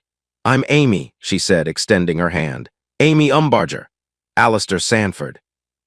Allie to my friends, as you can see why." She took the few steps down the bar to the stool next to mine, since I had a plate of food I was working on. I asked if she wanted something to eat. She declined. I signaled Marco for a Don Julio over ice to match hers, and we clinked glasses in a small toast. "To the gods of agave," I said. "To the gods of agave," she repeated. I looked at her again, and this time I wasn't subtle about it. The hair, the waist, the figure, and those jeans she was wearing confirmed what the barstool had suggested about her backside. She caught me looking. "Do I pass inspection?" she asked with one eyebrow raised. "Oh yeah," I said, feeling my face heat up. I held up my left hand again. "I'm sorry, kind of new at this. Haven't done it in a very long time." She giggled, and something in my chest that had been locked for a very long time clicked open. We talked for 2 hours. I found out she was 45, divorced about 5 years, with a daughter who was a senior at Purdue. Her parents still lived about an hour away, and she visited them regularly. She was some kind of regional manager for a clothing company, which explained the blouse. I told her the short version of my story. Married 27 years, wife cheated, divorced, trying to figure out what comes next. "Join the club," she said. "They don't give you a manual for this part." When one of her friends came over and said the group was leaving, Amy told me she had to go since she hadn't driven that night. But first, she reached over, plucked my phone out of my shirt pocket, and typed her number in. "Only an idiot would lose that," she whispered, then kissed my cheek and walked out with her friends. It took every ounce of discipline I had to wait until noon the next day to call her. When I did, she laughed and said she'd been staring at her phone since 9, convinced I'd lost the number. Nobody she'd ever given her number to had waited that long, she said. We talked for an hour. I asked her to dinner. She said yes. What followed was 6 of the best months I'd had since my life fell apart. Amy, as I started calling her, was warm, funny, and unafraid. Our first date was at a French restaurant she'd been wanting to try, where I introduced her to the miracle of French vodka. Grey Goose and Ciroc, I told her over the appetizer. Both made in France, both made from grapes instead of potatoes. Leave it to the French to do something else ingenious with grapes, she toasted. We didn't sleep together until the fourth date, and I'll be honest, with a condom and 2 years of rust on my end, it wasn't our finest hour. We both knew it. She was gracious about it, but I could read the mild disappointment on her face as clearly as she could probably read the frustration on mine. "Let's do this again in a couple of weeks," I said. "After we both get ourselves tested and bring back clean report cards, then you can get the full alley." I used air quotes. "Cheeky," she said. "You'll see," I answered.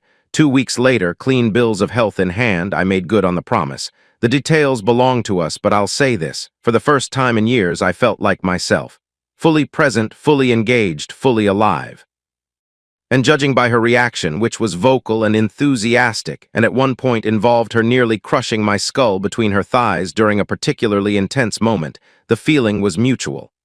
"Where the hell has that been hiding?" she gasped afterward, her dark hair splayed across the pillow like she'd been through a windstorm. "It's been in storage," I said, "like the rest of my life." "But the lease is up." She laughed, a real, full-body laugh that shook the bed and pulled me in close. We were exclusive from that night forward. 6 months of dinners and movies and lazy Sunday mornings and the kind of companionship that makes you believe the worst is behind you. She met my kids. They liked her.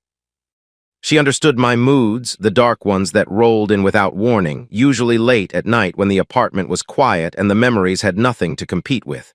She didn't try to fix them. She just sat with me in them, which was exactly right. I fell for her, hard, which is probably why I jumped the gun. It was a Saturday night. We were in my bed, tangled in sheets, her head on my chest, both of us still catching our breath from what had been, by any objective standard, an outstanding evening. "Will you marry me?" I asked. I felt her body change. Not a flinch, exactly. More like a tightening, the way a guitar string tenses when you turn the tuning peg one click too far. Every muscle in her body went from relaxed to rigid in about half a second. Silence. "I'm sorry, Allie," she said, and her voice was already breaking. "I really am, but I'm just not ready to do marriage again, not yet, maybe not for a long time." She propped herself up on one elbow and looked at me, and what I saw in her eyes wasn't rejection. It was pain. She was hurting as much as I was, maybe more, because she knew what she was about to do. "I know that's what you want," she continued. "A real commitment, a partner, someone who's all in. And you deserve that, Allie. You deserve it more than anyone I've ever met. But if I can't give you that right now, then I think I need to let you go find a woman who can." "Amy?" "No, listen, please." Her eyes were wet now. "Sooner or later, if we stay together without that commitment, I might start to resent it, or I might start wanting something else. And I love you too much to ever cheat on you, but I don't want to make your life miserable by waiting on me to be ready. I don't want you to look back on this 15 years from now and blame me for deceiving you." Deceiving. That word landed like a hammer on a bruise that hadn't finished healing. "You're the most honest person I've ever been with," I said quietly.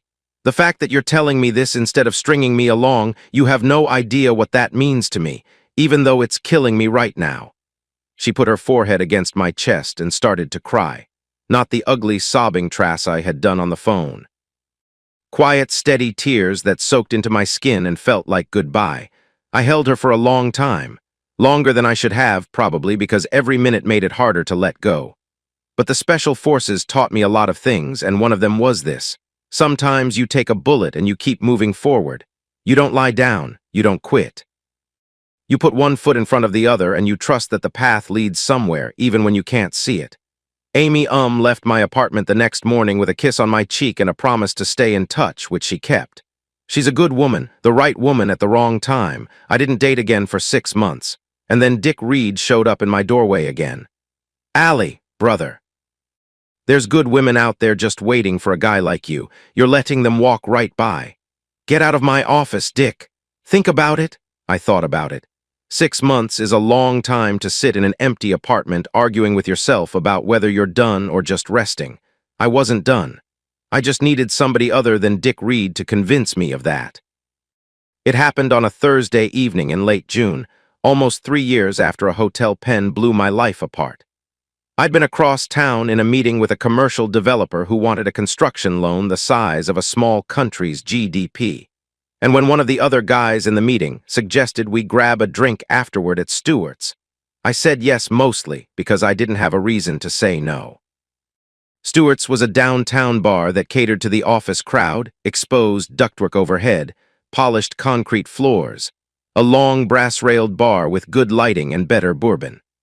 The afterwork energy was loud and young and confident, the kind of place where people loosened their ties and talked about quarterly projections like they were recapping a boxing match. Not my usual scene, but the bourbon list was respectable and the sliders were surprisingly good. I was sitting at a high-top table with my two meeting companions, Dave Forster from the development company and his associate, a quiet guy named Pete who mostly looked at his phone, when she walked in. She came through the front door with the posture of a woman who owned every room she entered, but she moved haltingly, like she was looking for someone who wasn't there. Her outfit said total confidence, a tailored charcoal jacket over a cream blouse, a knee-length navy skirt that tapered enough to show strong, athletic thighs. Her shoes were low heels, practical, the kind a woman wears when she's been on her feet all day and still wants to look put together. But it was her face that stopped me. Framed by a cascade of longish, unruly brown ringlet curls, she had the kind of bone structure that photographers pray for: high cheekbones, a strong jaw softened by full lips, and absolutely flawless caramel-colored skin that caught the bar's overhead lighting and seemed to glow from the inside. She scanned the room once, didn't find whoever she was looking for, and made a decision. She walked to the far end of the bar, sat down, and ordered a white wine. I stopped listening to Dave Forster mid-sentence. "You still with us, Allie?" Dave asked. "Yeah, sorry. What were you saying about the setback requirements?" I wasn't with them.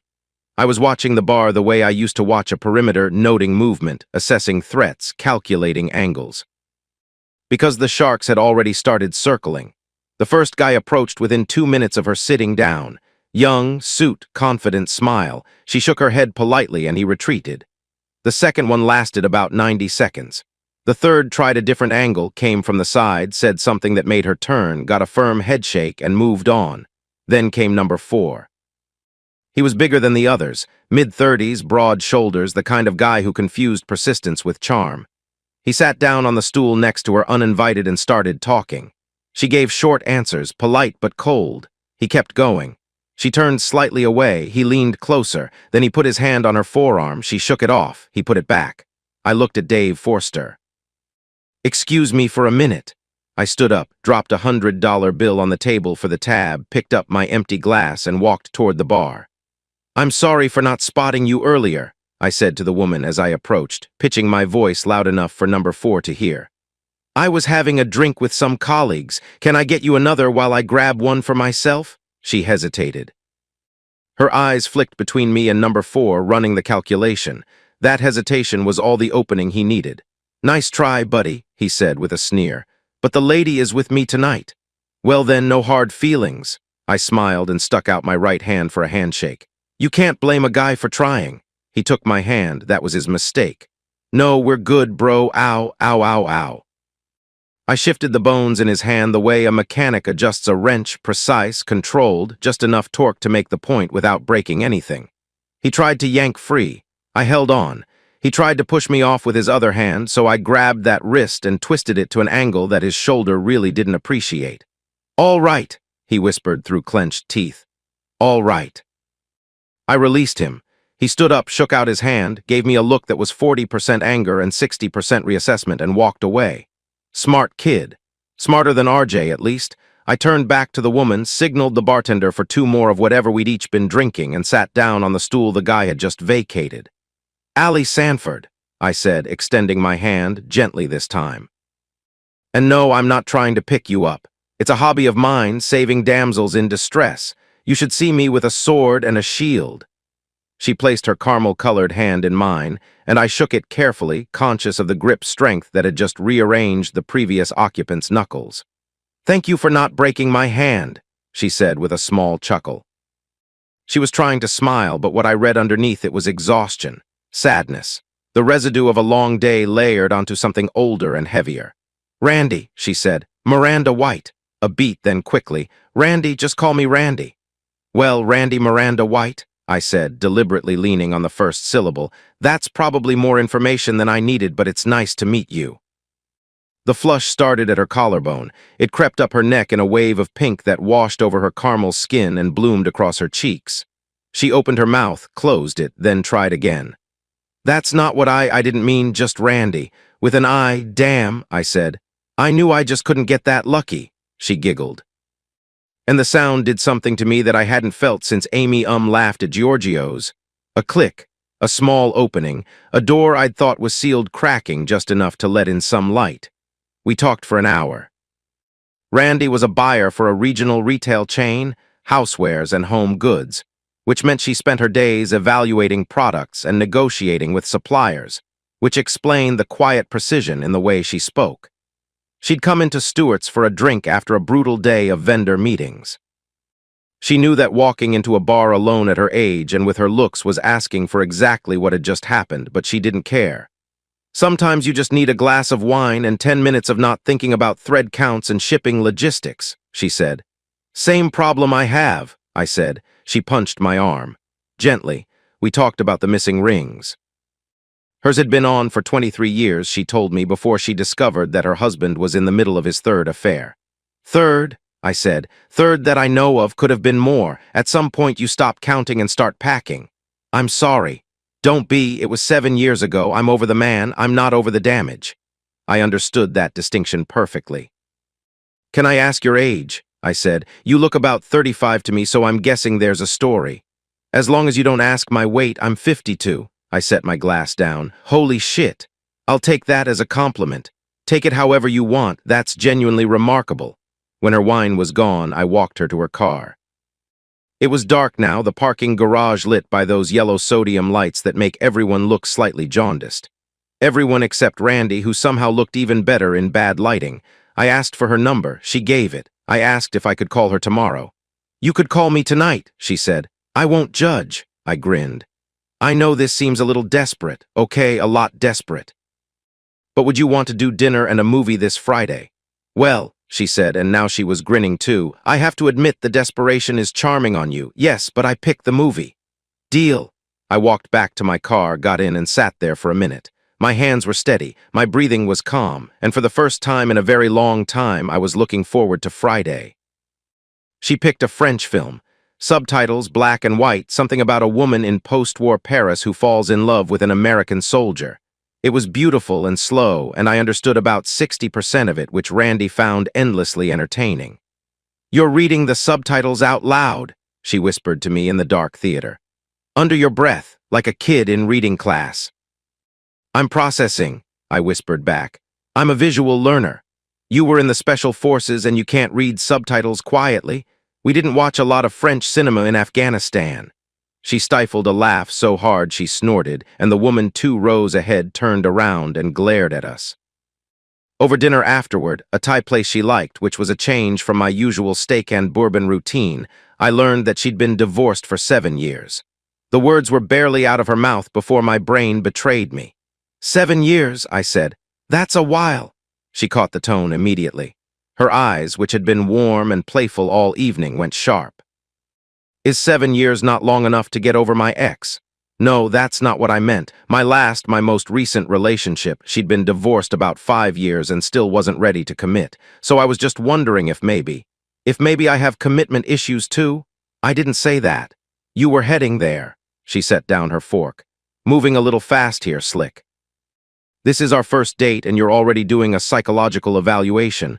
Why don't you just relax and let it happen? We're all different. Let's see where this leads. You're right, I'm sorry, I got hurt badly and I guess I'm. Don't anticipate me, she said, and her voice had a finality to it that shut down the conversation like a judge's gavel. Just let us happen. Let us happen. I turned that phrase over in my mind on the drive home, and I decided I liked the sound of it very much. She called me Slick for the rest of the night, and the next date, and the one after that, it stuck. Over the next 2 months, Randy and I fell into a rhythm that felt less like dating and more like discovering. Every date revealed another layer. She was precise, methodical. The kind of woman who planned her week on Sunday evening and stuck to it with the discipline of a military operation, which I found ironic, coming from someone who probably assumed all military guys were rigid. I was the exception that proved her rule.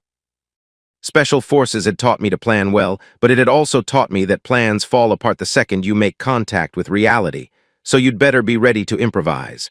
My spontaneity sometimes delighted her and sometimes drove her up a wall.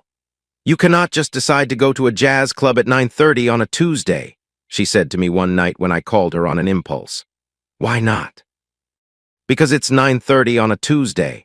"Exactly, nobody's there on a Tuesday. We'd have the place to ourselves." She went. She had a wonderful time. She refused to admit it. Her parents, I found out, had both been teachers. Her father taught history at a public high school for 35 years. Her mother was an elementary school reading specialist. That explained everything. Randy was raised in a house where preparation was a virtue, spontaneity was suspicious, and every action had a lesson plan behind it. She color-coded her calendar. She meal prepped on Sundays. She folded her towels in thirds, not halves, because thirds fit the shelf better. I found it maddening. I also found it beautiful.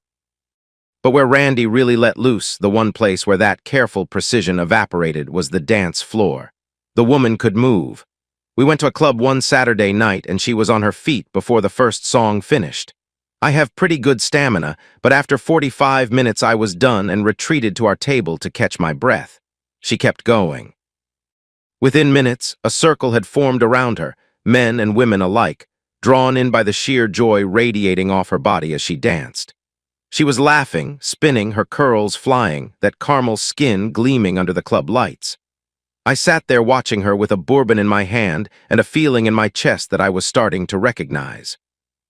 It was the same feeling I'd had at Giorgio's when Amy giggled, the same click, except this time it wasn't just a door cracking open. It was a door swinging wide. Of course, the dancers around her occasionally included young men who didn't understand boundaries. One kid, maybe 25, tried to take her hand and pull her toward his table. She resisted. He pulled harder. I was out of my chair and across the floor in about 3 seconds. "Hey, Chief," I said, putting my hand on his shoulder firmly enough to get his attention. "She's not going with you." He looked at me, looked at my hand, looked at the size of my shoulders, let go of Randy's hand. "My bad," he said, and melted back into the crowd. I walked Randy back to our table.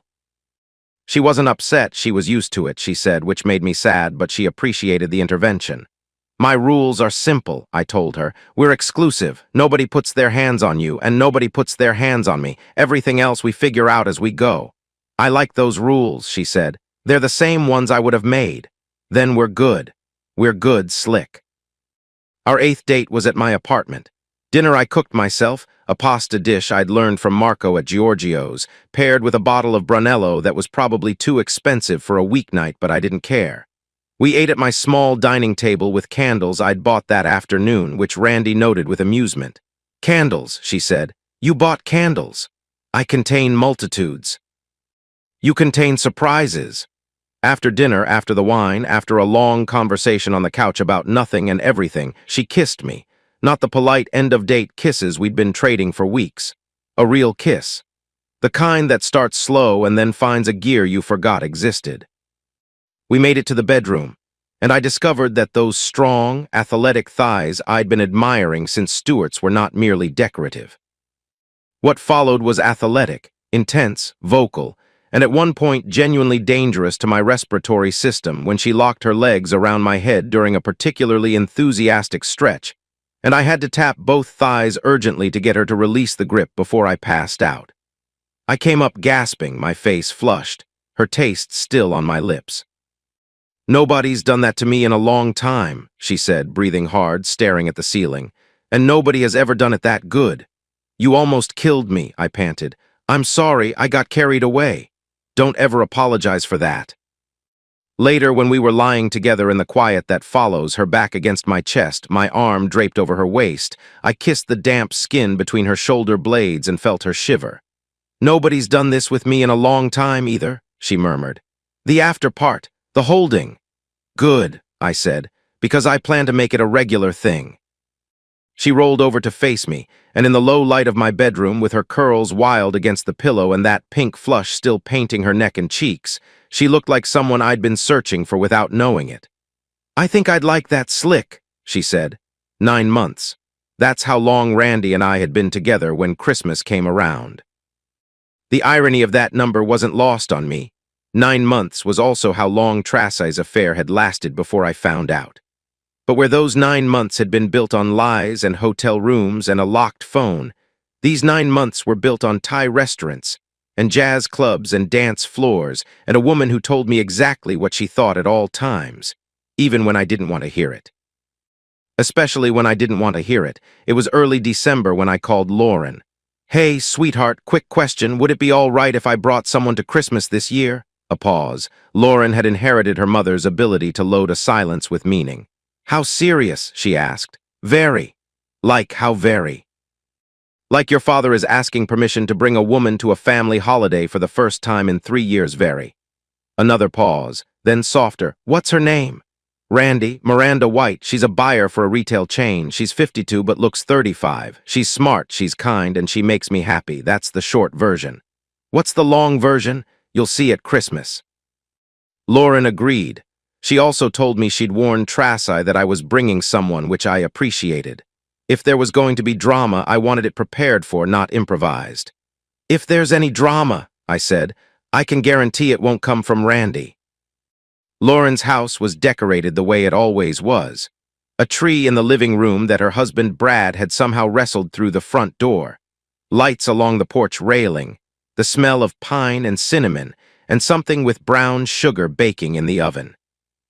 My grandchild, Emma, Lauren and Brad's daughter, now almost 2, was toddling around the living room in a red velvet dress, leaving a trail of cookie crumbs. Randy, to her credit, walked into that house like she'd been coming to Sanford Christmases her whole life. She had a gift for every child. She complimented Lauren's tree. She asked Brad about his work with the kind of genuine interest that can't be faked. She got down on the floor with Emma and built a block tower that Emma immediately destroyed, and Randy laughed harder than Emma did. She found Sarah in the kitchen, and they talked for 20 minutes about Denver real estate while doing the dishes together. She met Josh, who was home from Michigan State for the break, and somehow got him talking about his senior thesis, which nobody in the family had managed to do. Randy had never had children of her own. Her ex-husband had been the problem. She'd told me they'd tried for years, but the issue was on his end. Watching her with my kids and grandkids, I could see what she would have been as a mother. She would have been a natural. Lauren cornered me in the hallway around 3 o'clock while Randy was in the other room reading a picture book to Emma. "Dad." "Lauren, man up." "Excuse me?" "Man up, tough special forces guy, and ask this woman to be your wife before somebody else steals her away. We all love her. The kids love her." Emma just tried to give her a half-chewed cookie, which is basically a marriage proposal in toddler language. "Lauren, I'm serious. She's the one. Everyone can see it. Can you?" "Yeah," I said quietly. "I can see it." "Then what are you waiting for?" I didn't have a good answer for that. Tracey arrived about an hour later. She'd been standoffish all morning via text. Short answers, no emojis, the communication equivalent of someone walking into a room with their arms crossed. When she came through the door, she was wearing a green sweater dress and her blonde hair was down, and she looked good. She always looked good. That had never been the problem. She spotted Randy immediately. How could she not? Randy was sitting on the couch with Emma in her lap, those brown ringlet curls spilling over my granddaughter's red velvet shoulder, the two of them looking at a pop-up book about a cat. Tracey's face went through about 4 expressions in 2 seconds. Surprise, assessment, recognition, and then something cold. I walked over to make the introduction because nobody else was going to. "Tracey, this is Randy. Randy, this is Tracey, the kid's mother." Randy stood, shifted Emma to her hip, and extended her hand. "It's nice to meet you, Tracey." Tracey looked at Randy's hand, then at her face, then at me. "I didn't realize you were fishing in the kiddie pool," she said. The room went quiet. Not silent, Emma was still babbling, but the adult conversation dropped to 0. Lauren, standing in the kitchen doorway, closed her eyes. "Believe it or not," I said, keeping my voice level, "Randy is just a couple of years younger than us. It's the skin. I thought I was stealing someone's youngster too the first time I saw her." Tracey looked disgusted.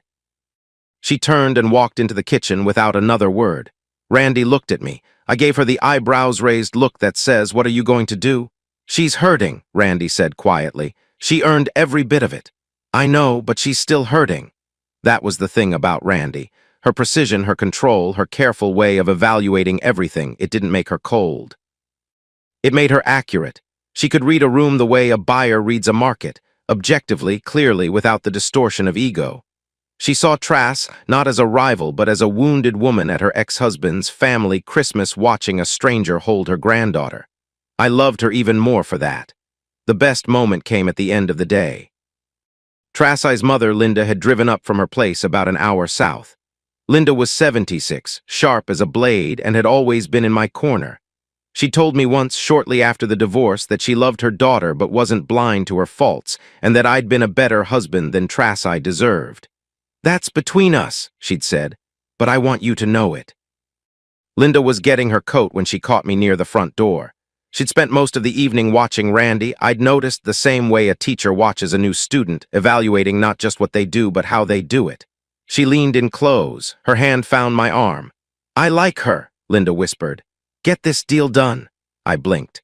Trassi's own mother had just given me her blessing to move on. "Yes, ma'am," I said. She patted my arm, kissed my cheek, and walked out into the cold. The months between Christmas and March were the happiest and most exasperating of my life, often on the same day. Randy's precision and my spontaneity collided on a regular basis. She wanted to plan vacations 6 months in advance. I wanted to book a weekend getaway on a Thursday afternoon. She organized our spice rack alphabetically. I put things back wherever they fit. She folded towels in thirds. I wasn't entirely sure I folded towels at all. We argued about these things the way couples argue when the stakes are low and the affection is high, with heat that burned fast and cooled faster. "You can't just rearrange my closet without asking," she said one Saturday morning, standing in my bedroom doorway with her hands on her hips. "I didn't rearrange it, I consolidated. You put my work clothes with my weekend clothes. They're all clothes, Randy. They go in a closet. That's what closets are for. There's a system. There was a system, now there's efficiency." She stared at me. I stared back. And then we were kissing. And then the closet conversation was over. And then we were making up for the argument in the way that had become our tradition. Urgently, enthusiastically, and with the kind of energy that suggested our disagreements were less about towels and closets and more about the electrical charge that built up between two people who were different in all the right ways. Afterward, lying in the tangled aftermath, I'd say something like, "You never complain about my spontaneity in bed." And there it would go, the pink flush, starting at her collarbone, climbing her neck, flooding her cheeks. She'd bury her face in the pillow and mumble something that might have been a curse or might have been a laugh, and I'd pull her clothes and kiss the back of her neck and think, This is what it's supposed to feel like. 3 months after Christmas. The anniversary of our first official date, the French film, the Thai restaurant, the night she called me slick for the first time and told me not to anticipate her. I had a reservation at the same Thai restaurant, same table if I could manage it. I'd called ahead and asked, and the hostess, a young woman named Priya who remembered us because apparently we were the cute couple who argued about subtitles, had saved it for me. In my jacket pocket was a small box from Harmon's Jewelers on Grand Avenue. Inside the box was a diamond ring, not enormous, not flashy, but real and clear and chosen with the same precision that Randy brought to everything in her life. I'd spent 3 weeks picking it out, which was the most planning I'd done for anything since leaving the Special Forces. Dinner was good. The conversation was easy. She told me about a vendor dispute that had taken up most of her week. I told her about a loan application from a client who wanted to build a go-kart track inside a former grocery store. "A go-kart track," she repeated, "inside a Kroger. Did you approve it?" "I'm considering it. The business plan was actually solid. You're going to approve a go-kart track inside a Kroger. It's called Vision, Randy." She shook her head and laughed, and in the candlelight of that Thai restaurant with her curls pulled to one side and that cream blouse she'd worn on our first date and her eyes crinkled at the corners from the laugh, I knew this was the moment. I reached into my pocket. "Do you remember what you said to me on our first date?" I asked. "I said a lot of things. Most of them were telling you to slow down. You said, 'Just let us happen.'" She went still. Her eyes dropped to my hand, which was now on the table between us, closed around something she couldn't see. "I let us happen," I said, "and what happened was the best thing that's ever happened to me. Better than anything I planned, anything I expected, anything I thought I deserved after everything fell apart." I opened my hand. The ring sat in my palm, catching the candlelight. "Can we make this a permanent thing?" She stared at the ring. She stared at me. Her mouth opened, then closed. The flush, that telltale flush that I'd learned to read like a weather map, started at her collarbone and raced up her neck. Then she was out of her chair. She didn't reach for the ring. She reached for me. She jumped into my arms with enough force to knock my chair back 6 inches, wrapped her arms around my neck, and squeezed me so hard I could feel her heartbeat against my chest. It was the best hug I'd ever had in my life. Then she kissed me, not a polite kiss, not a romantic kiss, a claim, a declaration, a kiss that said this man is mine and I will fight anyone who disagrees. Then she broke. The tears came in a flood, not quiet tears like Amy's, not guilty sobs like Tracy's. These were relief tears, joy tears. The kind that come when you've been holding your breath for years and someone finally tells you it's okay to exhale. She soaked my left shoulder. The entire left side of my collar was drenched. Priya, the hostess, was watching from across the room with her hand over her mouth. "Well," Randy finally said, pulling back just enough to look at me through wet eyes and a smile so wide it changed the shape of her face. "It's about time, Slick." I laughed. I might have been crying too. I'm not admitting to anything. "I thought maybe I scared you off," she said, wiping her eyes with the back of her hand. "That first date, when I told you that you were moving too fast. I thought maybe I'd blown it, but just maybe you knew something I didn't." "I knew you were worth waiting for," I said. "I just needed you to tell me when." She held out her left hand. I slid the ring on. It fit perfectly because I'd borrowed one of her rings from her jewelry box 3 weeks ago and taken it to Harmon's for sizing, and she never noticed because it was from the back of the drawer and she hadn't worn it in years. "Spontaneity," I said, tapping the ring. "Sometimes it pays off." She looked at the ring, looked at me, and there came the flush again, warm and pink and mine. "Yeah," she said softly, "sometimes it does." That night, lying in bed with her ring catching the moonlight that came through the window, I let myself do something I almost never do. I looked back. The pen. A hotel pen from the Waltham, handed to me at a dinner I can barely remember at a restaurant whose name I've almost forgotten, on a night that changed everything. A locked phone. A 6-digit code. A name that was just 2 letters, RJ, the hotel room, the gun in my hand, the sound of a man's nose breaking under my fist, the back of a police cruiser, a jail cell that smelled like bleach, a motel room, a storage unit, a conference room where a small woman with blue eyes shook my hand and said, "Deal." A stage, a song, a Saturday morning with cops at the door, a courtroom.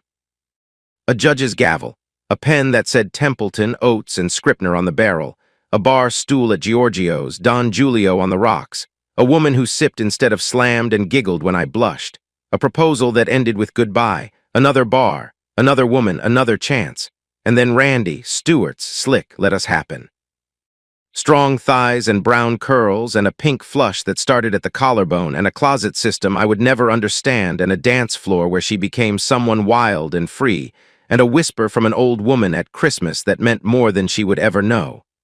Every stage, every wound, every bullet I took and kept walking, they all led here. Randy shifted in her sleep and pressed her back against my chest. I pulled her closer. Her ring hand rested on top of mine. I closed my eyes. For the first time in a very long time, I didn't dream about anything at all. I sent Dick Reed a bottle of 18-year-old Jameson Irish whiskey the other day. He called me within an hour of receiving it, which I expected. What I didn't expect was the crack in his voice when he said thanks. "What's this for?" he asked, trying to sound casual and failing completely. "Belated gratitude," I said. "You were right about all of it." "I know I was right. I'm always right, but what specifically?" "If you hadn't been in my office every other week telling me to get off my ass and rejoin the human race, I'd still be sitting in that apartment staring at the wall. Randy and I just celebrated 10 years. You had a hand in that." Silence on the line. Then, "You bought me an 18-year Jameson because I told you to go get some. Don't make it weird, Dick. Too late. This is the nicest thing anyone's ever done for me. I'm going to drink this very slowly and think about you the entire time. Please don't." Too late, I hung up on him, laughing. Some things never change. 10 years. Randy and I celebrated our anniversary last Saturday at the same Thai restaurant where I proposed. Priya doesn't work there anymore. She went back to school, became a pharmacist, and sent us a card when she heard we were coming back. The new hostess was a college kid who didn't know our story, but she gave us the same table by the window, and that was enough. Over dinner, Randy asked me if I'd ever imagined this life. This particular life, the two of us, the house we bought together, the blended family that somehow works. Not even close, I said. I couldn't have imagined you. You don't fit in any box I'd have built. You couldn't handle a box, she shot back. You'd rearrange it within a week. I'd consolidate it. Same thing. She reached across the table and took my hand. The ring I put on her finger 10 years ago was still there, a little scratched, a little worn like us, but solid. It caught the candlelight the same way it did the first night. I'm glad you didn't listen to me, she said. That first date when I told you to slow down. I did slow down. I waited a whole year to propose. That's not slow, Slick. That's barely a stroll. For me, that's glacial, she laughed. The flush crept up her neck. After 10 years, it still happened. I still loved it. The kids are good. Lauren has 2 children now, Emma, who is 12 and the spitting image of her grandmother minus the bad decisions, and a son, Jack, who is 9 and wants to be a Marine, which I have encouraged and Lauren has not. Sarah is in Denver, married to a woman named Claire who teaches high school English and fits right in at family gatherings. Josh finished Michigan State, went to law school, and is now a junior associate at a firm in the city, not Templeton's firm, by his own choice. Smart kid. Dave retired from the bank 3 years ago. He and Lorraine moved to a lake house about 2 hours north where he fishes badly and she makes fun of him for it. We visit every summer. He still calls me Allie. I still call him Dave. He still pretends to hate it. Templeton is semi-retired, working 2 days a week. Jasmine remarried about 5 years ago. A firefighter, big guy, gentle hands, good with her kids. I met him at a charity event and liked him immediately. Jasmine caught my eye across the room and gave me a small nod. We've never spoken about that Friday night again. We don't need to. Trasai lives in a condo on the east side. She never remarried. Lauren tells me she's dating someone, a retired professor, but it's not serious. I don't ask for details, and Trasai doesn't offer them. We're civil at family events now. Polite, even. The anger burned out years ago, replaced by something quieter and sadder. The acknowledgement that we were good together for a long time, and then we weren't, and the reason we weren't was her choice. I don't hate her. I'm not sure I ever did, even in the worst of it. I hated what she did. There's a difference, and it took me a long time to understand it. William Shakespeare wrote, "The pen is mightier than the sword." I spent most of my adult life disagreeing with the man. In the Special Forces, swords and their modern equivalents kept me alive. A pen never stopped a bullet. A pen never cleared a room. A pen never pulled a wounded teammate out of a ditch in the dark. But Shakespeare was playing the long game, as writers tend to do. It wasn't a sword that ended my first marriage. It was a pen. A cheap ballpoint from a mid-level hotel, handed to me at a dinner I can barely remember, that set in motion the unraveling of 27 years. A pen did what no enemy combatant, no knife wound, no bullet ever managed to do. It brought me to my knees. And it wasn't a sword that started my second life. It was a pen in Amy's hand, putting her number in my phone at Giorgio's on a Saturday night. It was a pen in my hand, signing divorce papers in Templeton's conference room. It was a pen in mine again, writing a check for a diamond ring at Harmon's Jewelers on Grand Avenue. The old bard was right all along. I just needed 30 years to catch up. I'm sitting at my desk in the study of the house Randy and I bought 6 years ago. It's a quiet Saturday afternoon. She's at a yoga class. The house smells like the coffee I brewed an hour ago and the lavender she planted by the front door last spring. There are 4 pens in my pen cup. Company pens, collected over the years the way company pens are collected, mindlessly, accidentally, the detritus of meetings and conferences and handshakes. I pick one up and turn it over. On the barrel, in small block letters, the Waltham. I stare at it for a long moment. I don't know when it got there. I don't know how. Pens travel, after all. A salesman hands one to a customer. That customer gives it to a kid. That kid takes it to school. And somewhere along the line, years later, the damned thing ends up in a pen cup in a study in a house that didn't exist when the pen was first printed. I smile. I drop it in the trash. Then I pick up my phone and call my wife.